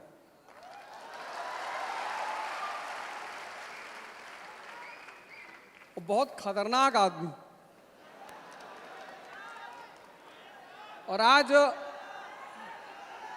मैं उनको बुलाऊंगा, निश्चित तौर पर मंच पे बुलाऊंगा। निश्चित तौर पर आज इससे अच्छी जगह उनको सम्मानित करने का, उनका ऋण चुकाने का कुछ हो ही नहीं सकता। और जब सारा स्कूल हमसे कहता था कि कुछ ना कर पाओगे तुम, तो हमसे कहते थे बेटा तुम कुछ ना कुछ खतरनाक करोगे, पता नहीं क्या करोगे लेकिन करोगे जरूर। और ये एक शिक्षक की पारखी आंखें होती हैं, तुमको अपने विचार को विकसित करना, विचार को। तो स्वामी विवेकानंद से पेरिस में एक आदमी ने कहा, पादरी ने, सुन लेना बहुत बड़ी बात है, यही है कंपटीशन। कहा जूते पे कुछ बोलो। किस पे? बोले बाबा जी जूते पे कुछ बोल के दिखाओ। तुम मान ले कि पूरा ज्ञानियों का देश है। अरे बोले महाराज जूता जीवन का संकलन है, पूरा जीवन जूते पे टिका हुआ है। बोले कैसे? बोले नया नया पहन लो तो काटता है, तो जूता काटता भी है। बोले थोड़ा सा पुराना हो जाए तो उसमें से आवाज आने लगती, चू चू करता। बोले जूता बोलता भी है। और बोले आदमी अगर जाता बदतमीज हो तो उसको कहा जाता है कि जूते का यार है, जूता दोस्ती भी करता है। बोले और तो छोड़ो, किसी को मिर्गी आ जाए तो जूता सुंघाना पड़ता है। बोले जूता औषधि है महाराज, जूता बोलता है, जूता काटता है, जूता औषधि है। बोले और? बोले और फुटबॉल मैच में जो आदमी ज्यादा गोल मारता है उसको गोल्डन बूट का अवार्ड दिया जाता है। इसी बात पर कबीर ने कहा था कि पोथी पढ़ पढ़ जगमुआ आईएएस भया न कोई, और 4 अक्षर एनसीईआरटी का पढ़े सो आईएएस होए। तुम इतना रटने पे ध्यान देते हो,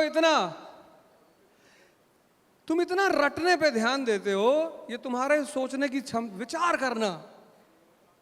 नालंदा मॉडल क्यों कहा मैंने? ना से नालंदा ना से निर्वाण। ये तुम्हारा मन जो है ना, अब तुम सोचो किसी आदमी को तुम जूते पे बोलने के लिए कह रहे हो, वो ज्यादा गुस्से में होगा तो निकाल के चाटो मार देगा पहले। लेकिन ये देखो दिमाग, इसको बोलते हैं विजडम।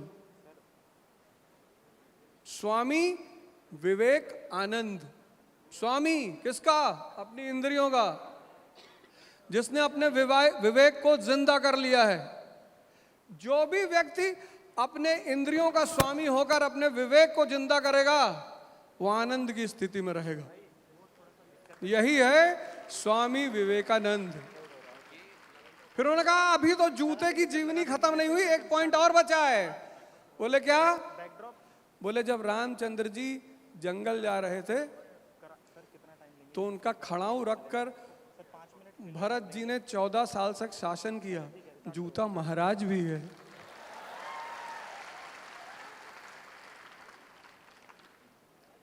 हो गया ना इससे जूते पे? अगर तुमको आ जाता जूते पे निबंध लिखो, तुम तो पेपर फाड़ के चले आता कि बदतमीजी कर रहा है, देखो ये फेल करना चाहता है मुझको। और बोले एक बात और बताएं? बोले हाँ बताओ। बहुत सन्नाटे में आ जाते हो, मैं देखता हूं धीरे धीरे।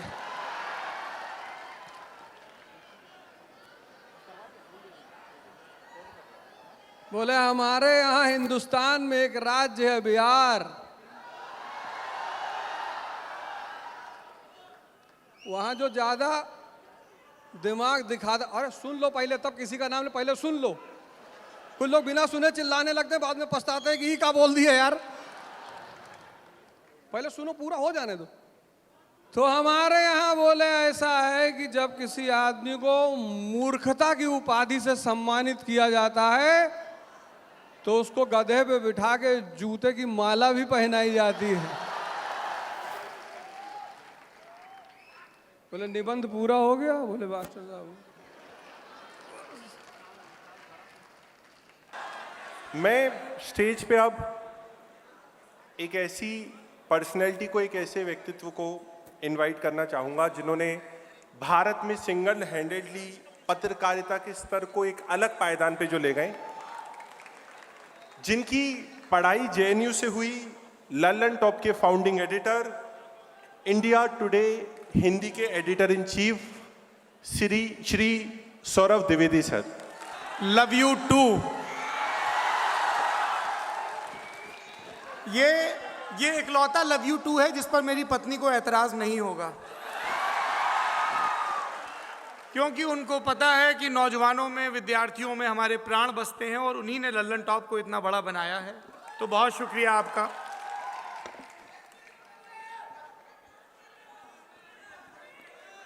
मैं भोजपुरी, अंगिका, वज्जिका, मैथिली सब बोल भी दूं तो उससे हमारे और आपके याराना के सूचकांक में कोई फर्क तो आएगा नहीं है? हाँ नहीं, आप बताइए महेंद्र मिश्र से लेके किसका हम गाना गाएं हैं? रितेश पांडे का गाएं कि खेसारी लाल का गाएं या पवन सिंह का गाएं? फिर आप कहेंगे डांस करके भी दिखाइएगा हैं?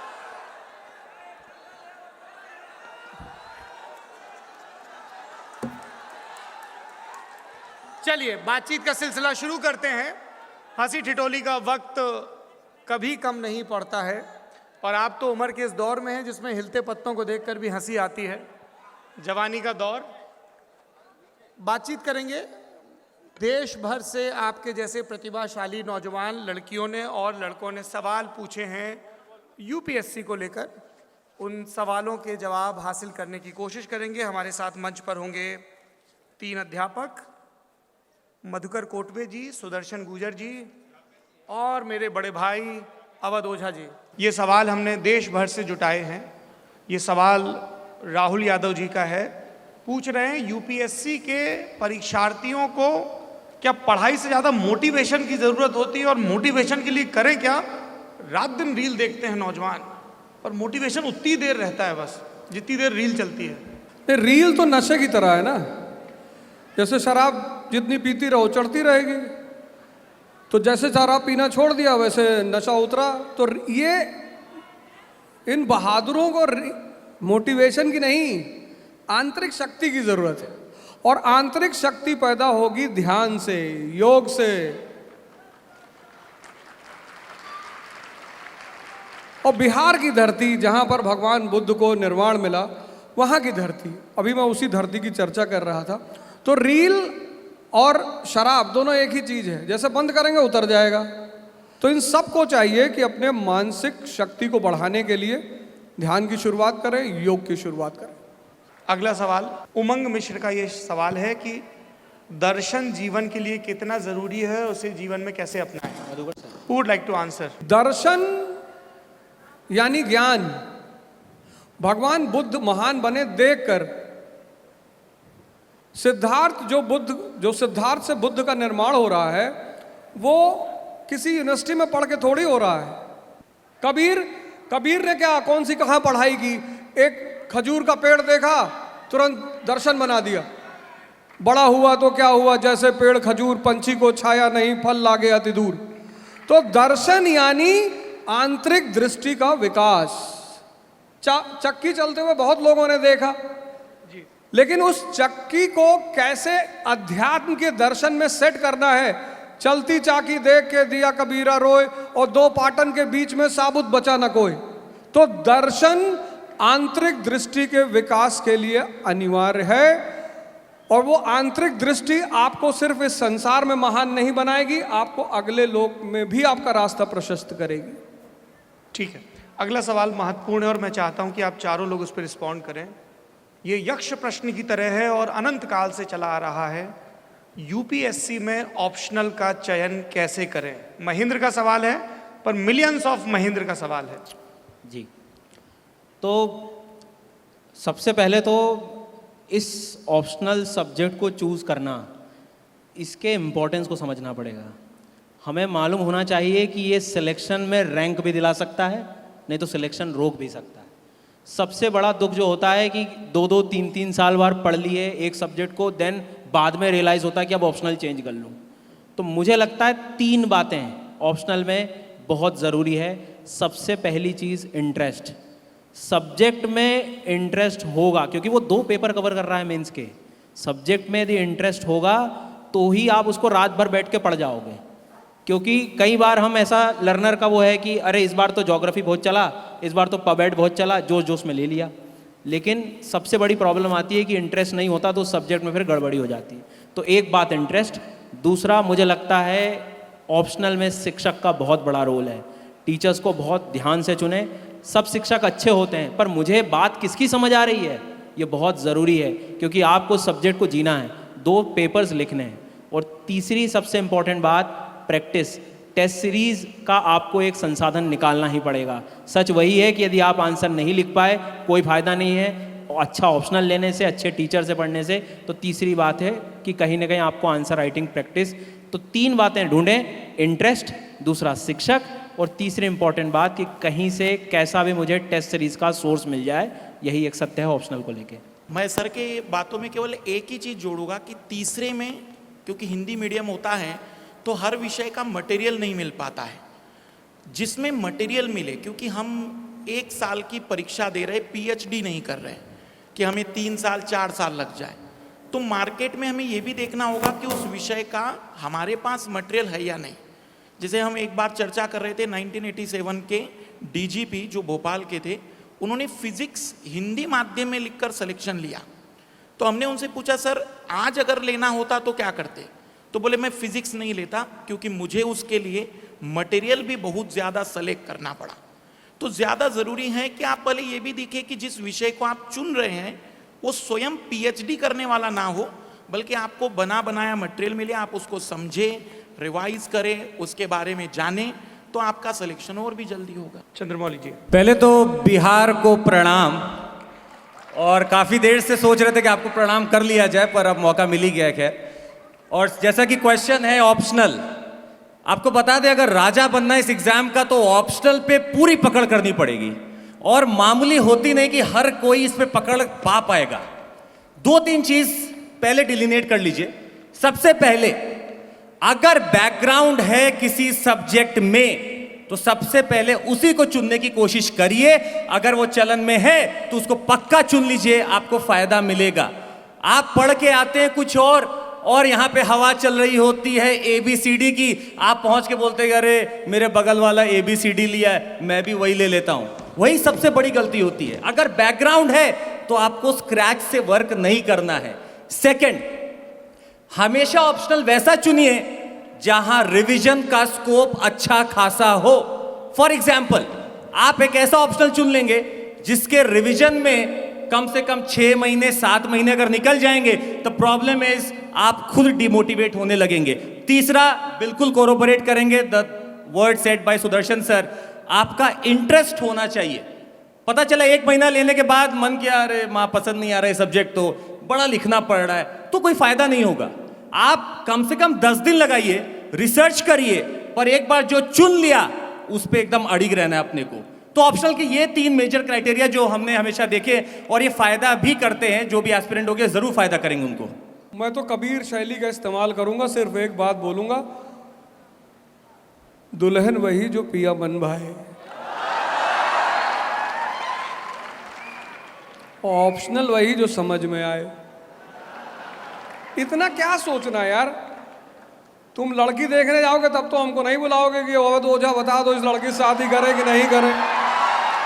18 साल की उम्र में तुमको अपने देश का नेता चुनने का अधिकार मिल गया, 21 साल में तुमको कलेक्टर बना रहा है और तुम जाके पूछ रहे हो कि भैया, अब भरत शर्मा से अगर पूछोगे कि किस तरह की लड़की शादी करे तो भरत शर्मा क्या कहेंगे कि गोरिया चांद के अजोरिया नियन गोरवाड़ू।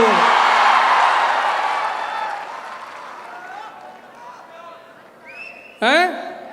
भरत शर्मा तो यही कहेंगे ना कि गोरिया चांद के अजोरिया नियन गोर बाड़ू। और मनोज तिवारी से पूछोगे तो कहेंगे कि जोन बात बा सवर को में ऊ गोर का करी। लैला संवरे रहल इतिहास हो गईल, अब पाछे संवरन के कितनन के विनाश हो गईल। तो अपनी सद्बुद्धि का इस्तेमाल करो, अपने विवेक, ये एग्जामिनेशन विवेक का है तुम्हारे।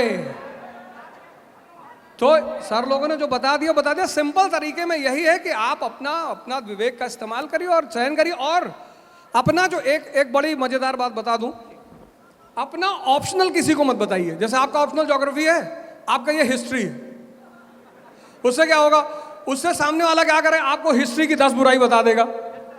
उसको सिर्फ आपको डिमोरलाइज करना है, कहेगा हिस्ट्री में नंबर नहीं आता, बहुत बड़ा है, और तुम्हारा है ही नहीं, तुम्हारा हिस्ट्री ऑप्शनल है ही नहीं। तुम मस्ती से खड़ा हो कि जी गुरु जी जैसा कह रहे हो वैसे ही करेंगे। इसको बोलते हैं आर्ट ऑफ लिविंग।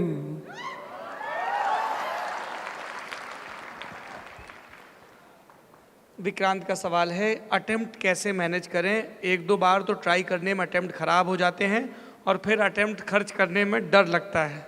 अरे हमसे लोग हम पूछते कब दे रहे हो अटेम्प्ट, कह रहे पापा कह रहे हैं इस बार दे दो। एक बार दे के देख लो, एक बार शादी करके भी देख लो, अगर चलेगी तो फिर करना, नहीं तो छोड़ देना। अरे भैया तैयारी है युद्ध की, यहाँ कुछ देखा होगा नहीं ज्यादा, यहाँ कूद गए मैदान में तो गए। तो 1 साल आप अपनी तैयारी करिए, पढ़ाई करिए शानदार तरीके से, और 1 साल प्रैक्टिस करिए, कम से कम 500 क्वेश्चन मेंस के मिनिमम। जिस दिन आपका 500वां आंसर होगा ना, उस दिन आपको कुछ सोचना नहीं पड़ेगा लिखने के लिए। और 30 क्वेश्चन पर डे प्रीलिम्स के, कितना हुआ 900 क्वेश्चन महीने में, 10 महीने में 9000, 12 महीने में लमसम 10,000 प्रीलिम्स के क्वेश्चन तुम सॉल्व कर लोगे। और कितना करना है आईएएस में? 60। प्रोबेबिलिटी का अगर नियम लगाओ तो 70 करोगे कम से कम, और ज्यादा। तो पहले साल तैयारी, दूसरे साल प्रैक्टिस, और जब तुम्हें क्वेश्चन करने में सोचना ना पड़े और लिखने में सोचना ना पड़े, उसके बाद वाला अटेम्प्ट दे दो।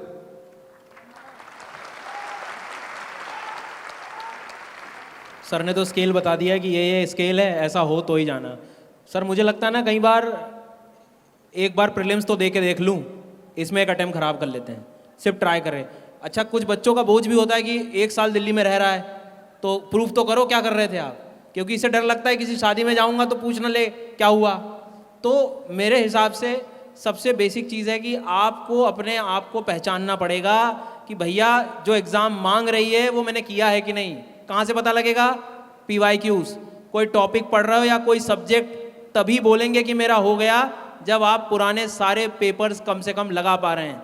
तो एक स्केल मेरी नज़रों में बस यही है कि जब भी कोई भी अटेम्प्ट, या अभी इस बार जैसे 30-35 ऐसे बच्चे थे जिनका प्रीलिम्स निकला है, जो सीधे संपर्क में थे, उनका एक कॉमन आंसर था कि सर सबसे पहली बात कि मैं अटेम्प्ट तभी देने गया जब मैं कॉन्फिडेंस था किस चीज़ को लेके, PYQs को लेके। तो टॉपिक का कंप्लीशन कैसे हुआ, कब होगा, तो वो PYQs ही आपको बताएंगे, और तभी कॉन्फिडेंस भी आपको आने वाला है। नहीं तो ऐसे किसी के दूसरे मेजरमेंट से कि घर प्रूफ करना है, घर बताना है, तो इस बार प्रीलिम्स तो देख ही लें, देखेंगे फिर मेंस का क्या होगा। पर आप समझिए कि इंटरव्यू के बाद ही सिलेक्शन हो रहा है, सिर्फ प्रीलिम निकालने से काम नहीं हो रहा है।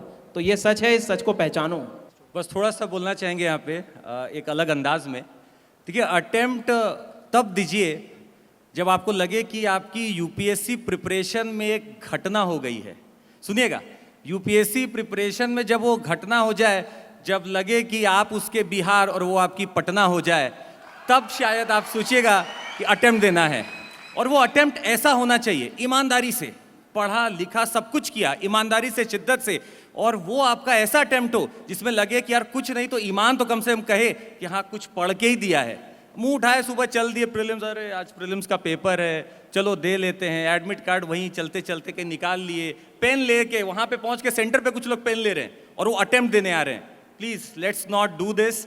अगर आपको देना है तो बिल्कुल बिहार पटना वाला रिलेशन रखिए कि एक के बिना जिया नहीं जा रहा, और यहाँ पे यूपीएससी है वो दूसरा एंटिटी। लीला का सवाल है कि कपड़ों के बारे में बहुत बातें होती हैं, खासतौर पर इंटरव्यू में। लड़कों को और लड़कियों को किस तरह के कपड़े पहनने चाहिए, कैसा लुक रखना चाहिए? हवा में उड़ता जाए मेरा लाल दुपट्टा मलमल का।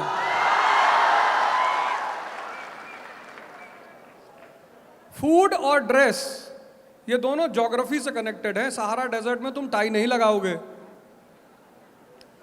तो हर जगह का एक प्रोटोकॉल होता है। जैसे आप अधिकारी हो गए हैं, कल आपका कैबिनेट मिनिस्टरों के साथ मीटिंग है, तो हमारा एक प्रोटोकॉल है कि हम अपना एक डिसेंट ड्रेस, टाई नॉब बंद है। तो एक तो जब लड़कियां जाती तो आमतौर पर तो साड़ी पहनकर ही जाती है, आमतौर पर सारी लड़कियां साड़ी पहनकर ही जाती हैं, और आमतौर पर सारे लड़के अपना सूट टाई वगैरह लगा के जाते हैं। वो एक सिंपल से ड्रेस है। ब्यूरोक्रेसी, मॉडर्न ब्यूरोक्रेसी अंग्रेजों की देन है, तो वो एक प्रोटोकॉल शुरू से चला आ रहा है, ट्रेडिशन, तो वो ट्रेडिशन चल रहा है। पर आप चाहें तो सिंप्लिसिटी में जा सकते हैं, लेकिन ऐसा नहीं कि 4 बटन यहाँ का खोल लिया, सोने की चेन बाहर है, कीरिंग नचा रहे। तो ये ड्रेस आप ऐसा पहनिए कि आपसे ज्यादा खाना अपने मन का खाइए और कपड़ा दूसरों के मन का पहनिए कि आपसे ज्यादा दूसरे आपको अप्रिशिएट करें। ऐसा ना हो कि हंसें आपको। गमछा तो शान है। जी, अगला सवाल है रणधीर का, जिसमें आप चारों लोग रिस्पॉन्ड कर सकते हैं। अगर आप लोग यूपीएससी के चेयरमैन होते तो आप यूपीएससी के तौर तरीकों में, परीक्षा लेने के तरीकों में किस तरह के सुधार करते या प्रोसेस में किस तरह का बदलाव करते? वैसे तो मतलब बहुत बड़ा पद है, और यूपीएससी का चेयरमैन तो खुद नहीं बदल सकता, संसद उसको बदलती है। उनका तात्पर्य आप भावना समझिए रणधीर जी की। बिल्कुल। हाँ, अभी सवाल का जवाब देना है आपको, बताने हैं करेक्शन। अगर मैं कहूँगा तो मुझे जो लगता है, जो इन 10-12 वर्षों में मैंने देखा, एक तो जो बड़ा परिवर्तन होना चाहिए वो है प्रीलिम्स को लेकर। विद्यार्थी पूरे साल भर मेहनत करता है और केवल एक पेपर तय कर रहा है कि वो चयन होगा कि नहीं होगा। उस 2 घंटे में उसकी अपनी पूरे साल भर की मेहनत जरूरी नहीं है कि बिल्कुल एग्जैक्टली दिख जाएगी। जैसे मेंस में 7-8 पेपर होते हैं, तो हमने जब एग्जाम दिया था तब 2-2 पेपर होते थे। मैं चाहूँगा कि अगर प्रीलिम्स वाला जो पहला वाला स्टेप है उसमें यदि 2 पेपर हो, तो मुझे लगता है कि विद्यार्थी जो खास करके मेहनत कर रहे हैं वो अपने आप को ज़्यादा बेहतर और कंफर्ट जोन में समझ पाएंगे। बाकी सर लोग और बता सकते हैं इसमें। सर मुझे ऐसा लगता है कि ये जो एग्ज़ाम जो लोग दे रहे हैं उसमें हर कोई ऐसा व्यक्ति नहीं है जो अच्छी से अच्छी शिक्षा ले पा रहा है, कोचिंग लेगा पा रहा है। बहुत सारे गांव हैं, वहाँ से व्यक्ति ट्राई करने का सोचता है, तो कई बार पेपर को देख के बच्चों की आधी तो हिम्मत वहीं टूट जाती है कि यार मेरी तो कभी शिक्षा हुई नहीं, मैं तो बड़े शहर जाके कोचिंग करूँगा ही नहीं, कैसे ये कवर होगा। तो पेपर एटलीस्ट ऐसा मैं बनाने का प्रयास करूँ कि हर कोई एटलीस्ट एक बार प्रयास तो करे। मतलब मुझे सबसे बेसिक ये ध्यान लगता है कि हम पेपर तो बना रहे हैं, लेकिन उस गांव के छोटे से गांव के अंदर एक उस छोटी स्कूल के बारे में कभी सोच ही नहीं रहे कि वहाँ से पढ़ा हुआ विद्यार्थी इस पेपर को कैसे टैकल करेगा। तो उसके बारे में भी सोचने की शायद आवश्यकता है। जितने लोग कम से कम एक इंटरव्यू आईएएस का देते हैं, उनको सरकार को एक डिग्री एडिशनल देनी चाहिए।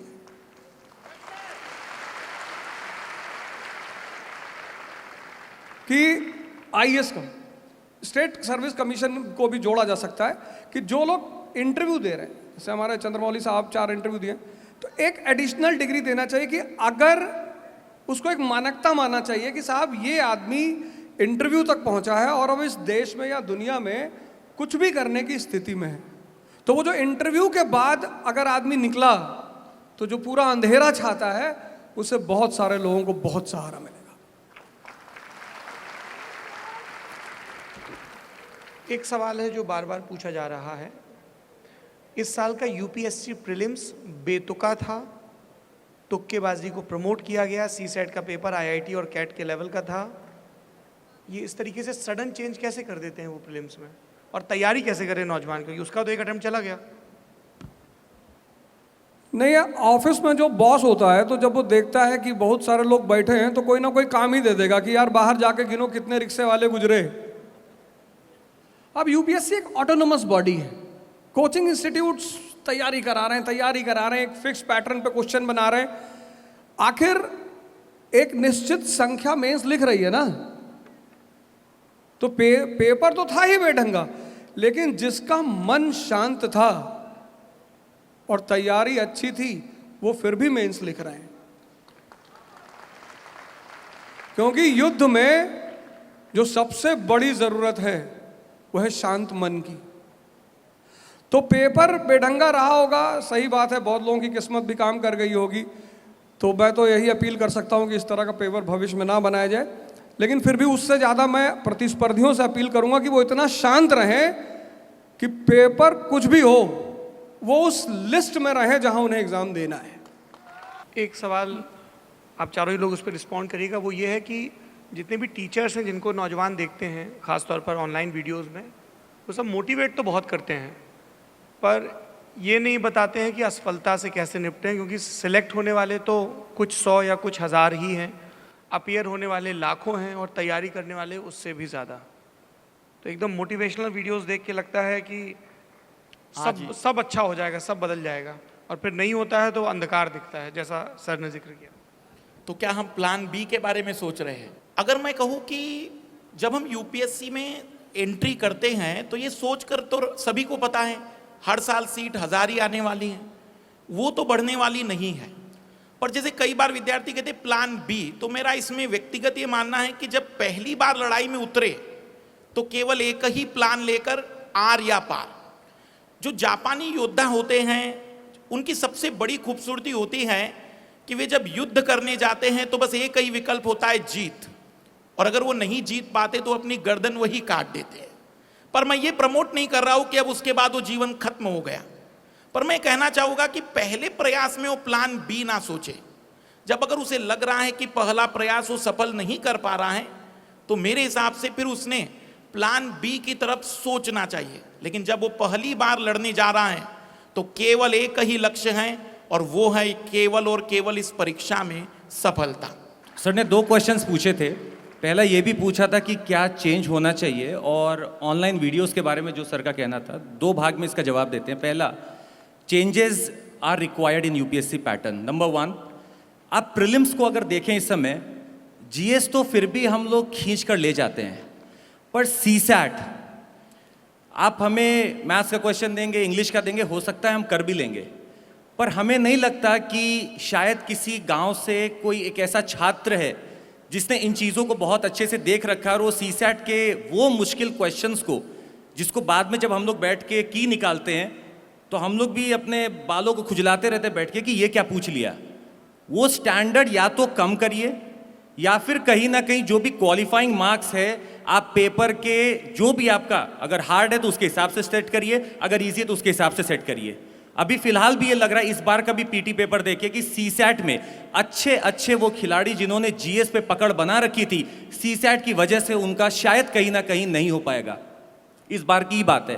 दूसरा, मेंस में आप सब जगह एक प्लेटफॉर्म पे हैं, जीएस, एसए, एथिक्स सब एक जगह हैं, बस ऑप्शनल एक ऐसा जगह है जहां पे आप कोई एक जगह फील नहीं करता। किसी ने ज्योग्राफी लिख रखा है, वो बेचारा 250 नंबर लाने के लिए अपने जिंदगी के आधा समय वहीं पे वेस्ट करता रहेगा, ज्योग्राफी, और वहीं पे आप किसी लिटरेचर वाले से मिल लीजिए, संस्कृत वाले से, वो बोलेगा अरे जो ऑलरेडी आ चुका है 10 बार वही आने वाला है, क्यों दिमाग लगाऊं इतना, और वाकई में उतना ही आता है। आप इंजीनियरिंग सब्जेक्ट की बात करेंगे 300 नंबर तक आराम से लोग पा सकते हैं। आप सोशियोलॉजी में मेहनत करके भी, I am not demotivating any one of you, अगर आप उसमें कोशिश भी करेंगे तो सोशियोलॉजी में 270, 75 इतना ही पा पाएंगे एवरेज। तो कहीं ना कहीं हम लोग को लेवल ग्राउंड लाना पड़ेगा वहां पे, या तो ऑप्शंस को धीरे धीरे आप फेज आउट करिए जैसे कि काफी राज्य में करा जा चुका है। तीसरा, इंटरव्यू लेवल पे आप मात्र आधे घंटे में किसी की कुंडली नहीं बना सकते। आप खुद झांकिएगा, आपने इतनी मेहनत की है 2 साल 3 साल और आप इंटरव्यू में गए, हो सकता है इंटरव्यू के सुबह वाले दिन आपके घर में किसी की तबीयत खराब थी, हो सकता है आप परेशान थे, जो भी कंडीशन हो, 30 मिनट में हम आपके वास्तविक रूप को नहीं निकाल सकते। आप उसमें इतने नंबर का अगर वेटेज रख रहे हैं, कहीं ना कहीं बहुत शायद उन लोगों का चयन रुक जाता है जो वाकई में ईमानदारी से सर्विस में जा सकते थे। चौथा, क्रेडिट सिस्टम होना चाहिए यूपीएससी में, जो आजकल के कॉलेजेस में होता है। फॉर एग्जाम्पल, अगर इंटरव्यू दिया नहीं हुआ, आप उसको एक क्रेडिट दीजिए, वो उस क्रेडिट का यूज करके हो सकता है अपने स्टेट या राज्य पीसीएस में उसका रिजर्वेशन का फायदा उठाए या कहीं और उठाए, क्योंकि उसने इतनी मेहनत की है। Let's not waste this youth. और रही ऑनलाइन वीडियोस की बात, तो देखिए ऐसा है कि मोटिवेशन तो जरूरी है जिंदगी में, पर कंटेंट के बिना मोटिवेशन बिल्कुल वैसा ही हालत होगा गेम में कि आपकी स्ट्रैटेजी तो बनी हुई है पर योद्धा नहीं है। आपको मोटिवेशन चाहिए, पर कंटेंट का रोल उतना ही इंपॉर्टेंट है जितना कि मोटिवेशन का है। Thank you. देखो, आप सब लोगों को 2 लोगों को अपना आदर्श बनाना चाहिए। एक तो रैंचो को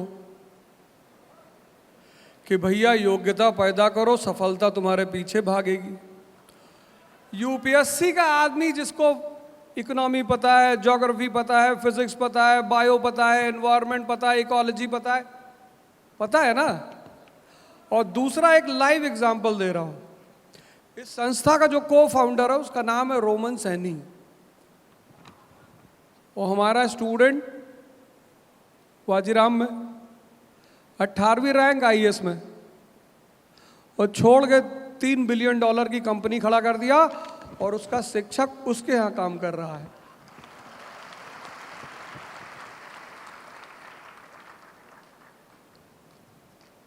तो 2 लोगों को आदर्श बनाओ, एक रैंचो को और एक रोमन सैनी को। अपनी नींव इतनी मजबूत करो, वर्कआउट करो यार, योगा सिखाओ। पूरा पश्चिम डिप्रेशन का शिकार है। बाबा रामदेव को मैं बड़ी इज्जत करता हूं। ईस्ट इंडिया कंपनी आई थी कमोडिटी लेके, बाबा सांस बेच रहा है। इतना बड़ा कल्चर है ये, इतने ज्यादा लोग, मैं तो वीडियो देखता हूं, डायबिटीज रिवर्सल, सब आजकल डायबिटीज रिवर्स करा रहे हैं।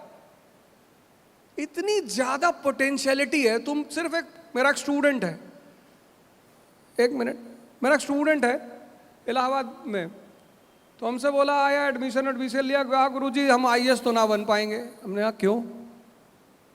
कहा 7 साल जेल में थे, अभी छूटे हैं। हमने कहा तुम मालिक पढ़ने का है, चले आए, यहां तुम्हारी क्या जगह है? उसने कहा नहीं, आपको सुनते सुनते पढ़ने की इच्छा हुई, पढ़ रहे हैं और आईएएस की तैयारी करेंगे। और उस लड़के ने पिछले 2 साल में अपने आप को इतना बड़ा योगा गुरु बना लिया है कि हमारी जो संस्था है, और संस्था से अलग उन सारे बच्चों को वो सुबह योगा सिखाता है। और 6 लड़कों से शुरुआत हुई थी, आज कम से कम 1400-1500 लड़के उसके पास सुबह योगा करने आते हैं। योग्यता डेवलप करो यार। फिर तुम सन्नाटे में आ गए। एक सवाल बार बार ये पूछा जा रहा है कि चैट जीपीटी का क्या असर होगा। चैट जीपीटी का इस्तेमाल करके क्या हम लॉन्ग फॉर्म क्वेश्चंस के जो आंसर्स हैं उनको फ्रेम कर सकते हैं, रट्टा मार सकते हैं, नए सिरे से कंपोज हो जाएगा, वगैरह वगैरह। बीच में बहुत उठा ये, और ट्विटर पे ये खूब चला कि एक आंसर जो है आया और ये यूपीएससी का आया। लेकिन मैं आपको एक साक्षात बिल्कुल लाइव एग्जांपल दिखा रहा हूँ। मैं प्लस क्लास में डिजास्टर मैनेजमेंट पढ़ा रहा था, आपदा प्रबंधन। अब आपदा प्रबंधन में भारत में हर आपदा के लिए एक नेशनल प्लान बना हुआ है, और एक मैं आंसर राइटिंग करा रहा हूँ। एक छात्रा ने क्या किया, वही क्वेश्चन चैट जीपीटी पे डाला, और क्वेश्चन ये था कि जब भूकंप आ जाए तो क्या होगा। अब मैं बातें कर रहा हूँ बड़ी बड़ी कि भाई नेशनल प्लान में ये दिया है, हमें प्रिकॉशन लेना है, प्रिपेयर्डनेस करनी है, मिटिगेशन करना है, सारी चीज़ें हैं, हमारे एनडीआरएफ है, सारी चीज़ें। चैट जीपीटी का आंसर क्या आया कि आप तुरंत कार में बैठें और इंश्योरेंस कंपनी को कॉल करें। अब इस भरोसे के साथ आप चैट जीपीटी यूज कर लो, अब वो घर यूपीएससी आपके अंदर घर पहुंचा देगा, इंश्योरेंस कंपनी। हाँ, लेकिन इसका एक पॉजिटिव साइड भी है कि चैट जीपीटी को आप एक टूल की तरह यूज करो अपने स्किल्स को बढ़ाने के लिए। वो एक टूल है। लोग कह रहे थे लोगों की जॉब चली जाएगी, अरे नहीं, आप अपने जॉब में ऊपर उठ सकते हो उस टूल की मदद से। लेके बहुत सारे बॉट्स बन गए हैं उसकी मदद से। तो टेक्नोलॉजी का बेहतर इस्तेमाल किया जा सकता है। ऐसे तो मोबाइल फ़ोन के 10 डिसएडवांटेज नॉर्मली निकाल लेगा आदमी, पर आज 600 मिलियन वॉच टाइम लर्नर्स का मैं देखता हूँ, तो इसका भी तो एक बेनिफिट है सर। तो टूल है, यूज़ करना सीखो, उसका सही ढंग से यूज़ करो बस, और हमेशा ध्यान रखो इंश्योरेंस कंपनी का। चैट जीपीटी में तो मैं कहूँगा कि हम उससे अपने आप को इम्प्रूव कर सकते हैं। जैसे मान लीजिए कोई प्रीवियस ईयर का क्वेश्चन है, आपको लग रहा है कि नहीं यार कुछ चीज़ें और भी हो सकती है क्या इसमें, तो आप उसे चैट जीपीटी में डाल के बस एक आइडिया ले सकते हो कि ये क्या बताना चाह रहा है। बट हम अगर सोच रहे कि केवल चैट जीपीटी से जिंदगी बदल जाएगी, तो ये यूपीएससी है, अनप्रेडिक्टेशन इसका पहले भी था और हमेशा ही रहेगा। शायद आपको ये बात पता होगी कि चैट जीपीटी को भी यूपीएससी एग्जाम दिलाया गया था और उसके प्रीलिम्स में चैट जीपीटी फेल हो चुका है। तो आप इस बात को समझ सकते हैं कि यूपीएससी का exam is already much above than GPT, chat GPT. अच्छा, एक चीज़ और इसमें ऐड करेंगे, वो एल्गोरिथम्स है। It is some neural network that works on algorithms. ये एल्गोरिथम लिख कौन रहा है? हम और आप। तो जब हम और आप किसी मशीन को बना रहे हैं, वो लाख चाहे कितना भी इमिटेट करने की, वो आप और हम नहीं बन सकते। तो हमेशा कोशिश करनी है उसको अच्छे के लिए यूज़ कर सकते हैं। जैसे हम अपनी प्रेजेंटेशन बनानी होती है तो हम साफ उसमें लिख देते हैं कि हमें ज्योग्राफी का ये राज थोड़ा सर के सामने भी शेयर कर रहे हैं कि जियोमॉर्फोलॉजी का अगर हमें कुछ ज़रूरत होता है, I just give in some commands कि हमें जियोमॉर्फोलॉजी का इस टॉपिक का आई नीड सम प्रेजेंटेशन, वो हमें पूरा कंटेंट उठा के दे देता है। हाँ, अब बस हमारा इतना धर्म है कि हम उसको चेक कर लें, रिवाइज कर लें कि कुछ गलत ना दे रहा हो, पर वो देगा उतना ही जितना ह्यूमन फीड किया है उसमें, उसके आगे वो बढ़ नहीं पाएगा। आखिरी 2 सवाल। एक सवाल एनसीईआरटी को लेके बहुत पूछा जा रहा है कि एनसीईआरटी किताबें पढ़ना कितना ज़रूरी है, क्या इसका कोई रिप्लेसमेंट है, क्या कोई और विकल्प है? नहीं, एनसीईआरटी आपको सिर्फ एक बेस, जैसे एनसीईआरटी क्यों कहा जाता है, इस देश में 95% लोग ह्यूमैनिटीज 10th तक ही पढ़ते हैं, और वो भी किस तरह पढ़ते हैं कि टीचर कहता है हिस्ट्री पढ़ के कोई राजा नहीं बनेगा। और पूरा यूपीएससी का जो सेंटर है वो ह्यूमैनिटीज है। भाई आज इस देश का लड़का न्यूज़पेपर क्यों नहीं पढ़ पा रहा है? क्योंकि न्यूज़पेपर का सेंट्रल थीम क्या है? इकोनॉमी। न्यूज़पेपर में क्या है? ज्योग्राफी। न्यूज़पेपर में क्या है? आईआर। न्यूज़पेपर में क्या है? Social issues. ये सब ह्यूमैनिटीज है, और आपको ह्यूमैनिटीज पता नहीं, क्योंकि हमारे यहाँ, हमारे देश में, हमारे 91 के बाद हमको भेजा था हमारे परिवार वालों ने, खासकर हमारी माता जी ने कहा मेडिकल की तैयारी कर लो। हमारे सर यहाँ बैठे हैं, वो भी बताएंगे हम किस चीज़ की तैयारी करने लायक थे। तो हमारी माता जी ने कहा जाओ मेडिकल की तैयारी कर लो। हमने कहा मेडिकल में क्या होता है?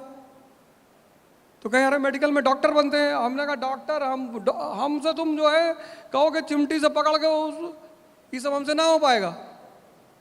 लेकिन ज़बरदस्ती जाके उन्होंने एडमिशन कराया, इसलिए क्योंकि मेरे मोहल्ले के सारे लड़के या तो इंजीनियरिंग की तैयारी करने आ रहे थे या पीएमटी की।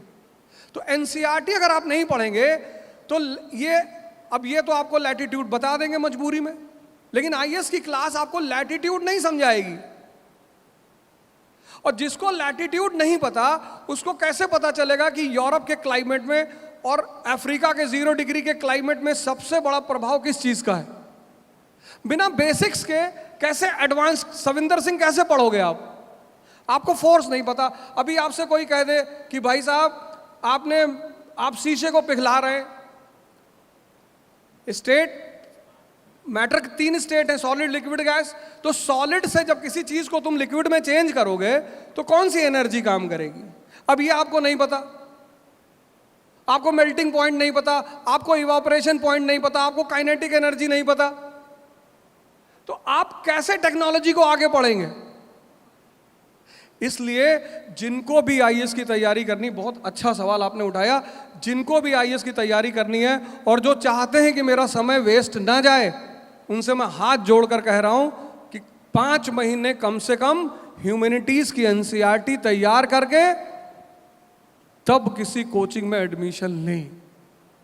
अगर आप चाहते हैं कि आपको लक्ष्मीकांत समझ में आए, अगर आप चाहते हैं कि आपको जो है सविंदर सिंह समझ में आए, अगर आप चाहते हैं कि आपको वो इकोनॉमिक्स की जो बुक है दत्ता सुंदरम समझ में आए, तो बेस तैयार कर लीजिए, वरना जीएनपी और जीडीपी में अंतर पता करते करते उम्र बीत जाएगी। और हमारे न्यूज़पेपर, भाई Hindu newspaper Tamil Nadu, south India में चलता है, वहाँ का एजुकेशन रेशियो बहुत हाई है और अच्छा भी है। हमारी तरफ तो अपने अपने न्यूज़पेपर, अब हमारे देश में शायद ही किसी को पता हो कि बजट क्या है। भाई आपने अपने नौकर को 1000 रुपया दिया कि जाओ बाजार खर्चा करके आओ, और लौट के आया आपने हिसाब नहीं मांगा, फिर तो वो उड़ाने लगेगा ना।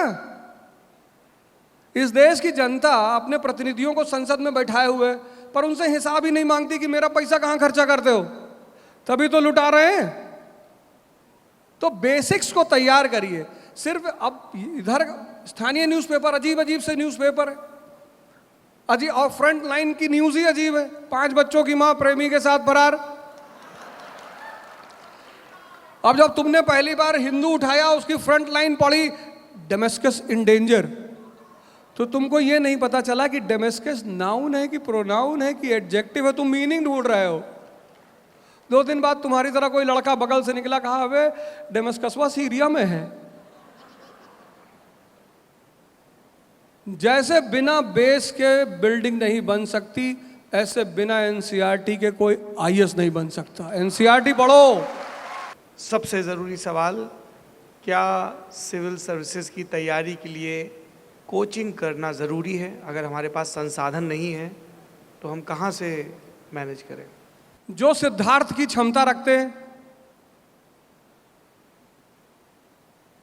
उनके पास YouTube पड़ा हुआ है, और ऐसे हमारे जैसे हजारों टीचर उस पर पढ़ा रहे हैं, वहां से दिशा ले ले। जो सिद्धार्थ की क्षमता रखते हैं, सिद्धार्थ की, और सिद्धार्थ की क्षमता है तपस्या करने की, जज्बा है।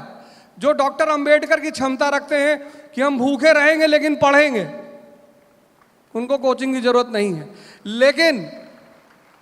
लेकिन जिनको इन्वायरमेंट चाहिए, एक साहब से ने पूछा दिल्ली का आया हुआ, कहे भैया वहां इन्वायरमेंट नहीं है। हमने कहा यहां कौन सा इन्वायरमेंट है, स्पेलिंग लिख के दिखाओ इन्वायरमेंट की। अगर आप डॉक्टर अंबेडकर हैं, अगर आप भगवान बुद्ध की क्षमता रखते हैं, सिद्धार्थ की, मैं अकेले लड़ूंगा और दिशा लूंगा लोगों से, उनको कोचिंग जाने की कोई जरूरत नहीं है। लेकिन अगर आपको लगता है कि यार लाइब्रेरी क्यों बनी, मंदिर क्यों बना, मस्जिद क्यों बना, क्योंकि सबके मन नहीं है पूजा करने का, लेकिन जब 50 आदमी वहां बैठेंगे तो आपका भी मन बन जाएगा।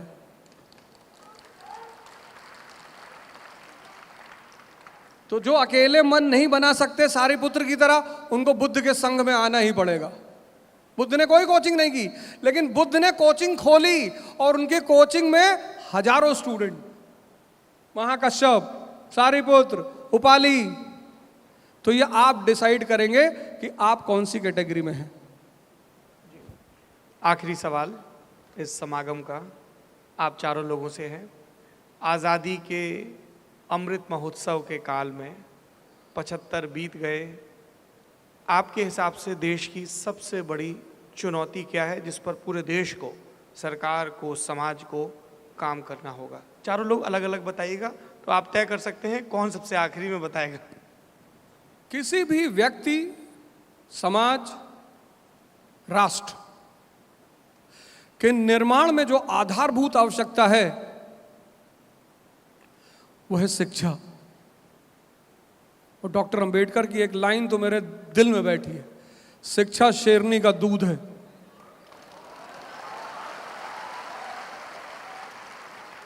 जो पिएगा वो दहाड़ेगा।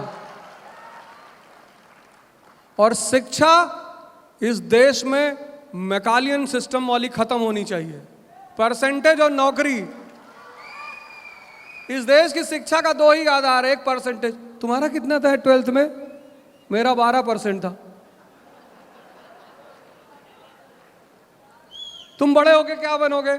मैं तो आईआईटी में जाऊंगा। आप जाइए आईआईटी, कोई बड़ी बात नहीं है, कोई बुरी बात नहीं है, लेकिन सिर्फ नौकरी को अपने जीवन का उद्देश्य क्यों बना रहे हैं? संसद में बैठने का भी उद्देश्य बनाइए। आप नहीं जा रहे हैं तभी तो बाकी लोग बैठे हैं। और हम सोच रहे हैं 24 में चले जाएं, फिर आप लोग भी आइए। ऐसा ही कह रहे हैं, ऐसा ही कह, मतलब ऐसी कोई बात नहीं, ऐसा ही कह रहे हैं। वो मन में एक बात आ गई,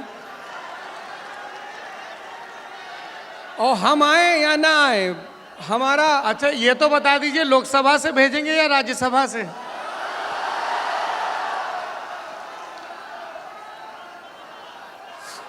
आई हेट पॉलिटिक्स।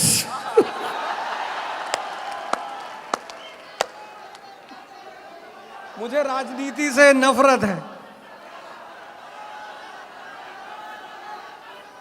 देखो, यूपीएससी एक बात सिखाती है, जो कहना है वो करना नहीं है, जो करना है वो कहना नहीं है। इसी को हम संवैधानिक भाषा में बोलते हैं डिप्लोमेसी। हम तो भैया संघ चलाएंगे। संघ मतलब वो क्या कहते हैं, बुद्ध वाले संघ की बात कर रहा हूँ। विहार चलाएंगे, विहार, कोचिंग इंस्टीट्यूट, यूनिवर्सिटी, कॉलेज। आप सब लोगों का बहुत बहुत धन्यवाद, और आशा करते हैं बहुत जल्दी हम दोनों भाई आपसे यहाँ फिर मिलेंगे। और इतना प्यार कि मतलब अगर मैं वहाँ 1 मिनट और खड़ा हो जाता तो मैं रोने लगता। और मैं जो है अपने गुरुजी हैं उनको बुलाना चाहता हूँ, सीबी सर। मैं चाहता हूँ सीबी सर मंच पे आए। आप हैं हमारे सीबी सर। पूरा स्कूल कांपता था इनसे। जी बहुत बहुत नमस्कार आप सबको। मुझे गर्व है ये देखकर, मेरा बच्चा बहुत छोटे कद का जब मैं पढ़ाता था, आज इस मुकाम पे है कि हमें इस बात की खुशी नहीं, गर्व होता है कि अवध ने अपना मुकाम ऐसा बना लिया। किसी को कोई उम्मीद तो थी नहीं।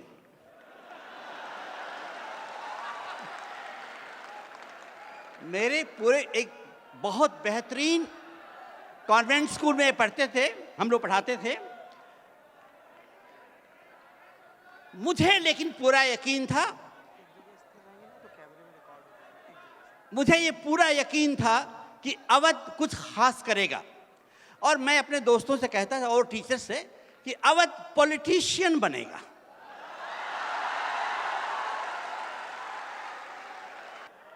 लेकिन आज उस ओरिजिनलिटी के बल पर जो एक गुण भगवान ने बख्शा, मौलिकता, ओरिजिनलिटी, उसके बल पर यह बालक आज आपके सामने मैं देख सकता हूं। हजारों बच्चे जिसको सुनने के लिए आए हों, उसको देख करके मुझे, मेरा मन तो आज गर्व से भर गया।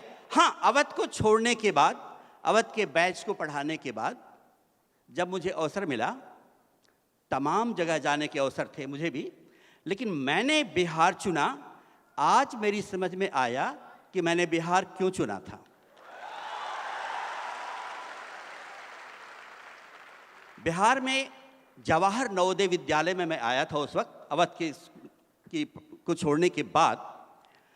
और आज जो इतने सालों की जो हमारी जो तपस्या है, आज आप सबको देख करके फलीभूत होती हुई मुझे लग रही है। बिहार को मैंने बहुत ठीक से देखा। जैसे आप जानते हैं, बिहार के लोग बिहार के बारे में कुछ नहीं जानते, क्योंकि वो बिहार में ही रहते हैं। मैं कानपुर का हूँ। मेरे मोहल्ले से थोड़ी दूर पर एक बस्ती है जहाँ बहुत बदबू है। आप गुजर नहीं सकते वहाँ पर, गंगा पार करेंगे और बदबू का सिलसिला शुरू हो जाएगा। लेकिन जो वहाँ रहते हैं वो कहते कि क्यों, आपको कोई दिक्कत है क्या? आप गुजरना जान नहीं सकते। आपको अगर जानना है तो आपको बाहर से देखना पड़ेगा, ऊंचाई से देखना पड़ेगा, तब आप देख पाएंगे। और बिहार को मैंने समझा। अगर मैं 2 मिनट का वक्त हो मेरे पास तो मैं बता सकता हूं, बिहार की भूमि एक ऐसी उर्वरा भूमि है, पूरे विश्व में इसका कोई जवाब नहीं।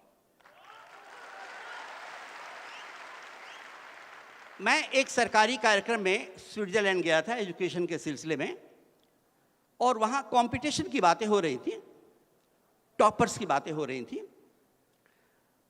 तो किसी ने कहा कि भाई, कुछ बच्चे का नाम नमिता था, लेकिन वहाँ उसको नामटा बोलते थे। तो लोगों ने कहा कि अरे क्या, can any Bihar, I was talking about for the Bihar, means I am a fan of Bihar, I salute Bihar, I know that Bihar has the potential, Bihar has the potential not only to run the country, India, but the day Bihar will wake up in its full strength, Bihar will run the entire world. So when they were talking that, well, anybody can get motivated, can anybody become mentor? I said, mentor. बाद में पता किया, बच्चे से मिलना चाहा मैंने, वहाँ 11, 12, 10 नहीं होता, अलग अलग ग्रेड होते हैं. तो you look like Indian? Yes, sir, I am from India. Which state? Okay, sir, fine, North India. Why don't you say are you from UP? I am from UP. No, sir, I am from Bihar. And my name is Manita Jha. हमने कहा यहाँ भी आ गए, यहाँ भी छा गए, कहीं भी छा जाएंगे. पूरे वर्ल्ड में जो मेधा का स्तर बिहार को भगवान ने बख्शा है, पूरे विश्व में कहीं नहीं है, पूरे विश्व में. और मैं समझता हूं कि जब अवध और उनकी एन अकेडमी के कदम यहां पड़े हैं, मैं समझता हूं इसमें कुछ बड़ा होने वाला है. मैं चाहूंगा और मैं कह सकता हूं दावे के साथ, क्योंकि मैंने बिहार को 35 इयर्स दिए हैं. 35 साल से मैं बिहार में हूं, बिहारी भाषाएं सब जानता हूं. 35 साल में मैंने समझा है कि बिहार को अगर रास्ता दिखा दिया जाए, रास्ता, आज भी यहाँ बुद्ध हैं, आज भी यहाँ तमाम वो लोग हैं जिनके लिए दुनिया में बिहार जाना जाता, आज भी हैं, इनमें बैठे हुए हैं, तलाश के देख लीजिए, इनमें तमाम बैठे हुए हैं, तमाम, हर एक. शर्त क्या है? दिक्कत कहाँ है? दिक्कत कहाँ है? दिक्कत ये है, वो अपने को पहचानते नहीं. काच पिसाद रहा बलवाना, वो दिक्कत है इनको. कई बार बहुत मेधावी बच्चे, बहुत मेधावी, सुपर, और उनके जीवन का लक्ष्य होता है एक कोई किराने की नौकरी मिल जाए तो जिंदगी कट जाए. बात करके लगता है तुम किरानी बनने के लिए नहीं पैदा हुए हो, तुम्हें तो विश्व बदलने की ताकत मिली है, पता ही नहीं है. कई बार ऐसे लोग हैं जो किरानी बनने के लिए ही हैं, ऐसे कम लोग हैं, लेकिन वो सुबह आईएएस बनते हैं, जीवन भर आईएएस बनते रहते हैं, 40 इयर्स के बाद फिर लाइफ खराब हो जाती है. पहचानिए अपने आप को, आप कहाँ हैं. इन लोगों से अपना टेस्ट करा लीजिए. क्या हर कोई आईएएस बन सकता है? नहीं. सबके अलग अलग काम है, हर कोई उपादेय है जीवन के लिए, हर कोई ईश्वर का एक इंस्ट्रूमेंट है, हर कोई धरती पर कुछ बड़ा से बड़ा काम करने आया है, हर कोई. क्योंकि जब ईश्वर बच्चे को जन्म देता है तो ये सोचकर जन्म देता है कि ये बच्चा, इसके पहले वाले बच्चों ने अच्छा नहीं किया, लेकिन ये बच्चा तो पूरी दुनिया को बदल देगा. ईश्वर के लिए हर बच्चा महात्मा गांधी होता है, ईश्वर के लिए हर बच्चा दयानंद सरस्वती होता है, ईश्वर के लिए हर बच्चा विवेकानंद होता है. हम पहचान नहीं पाते उनमें से कौन क्या है.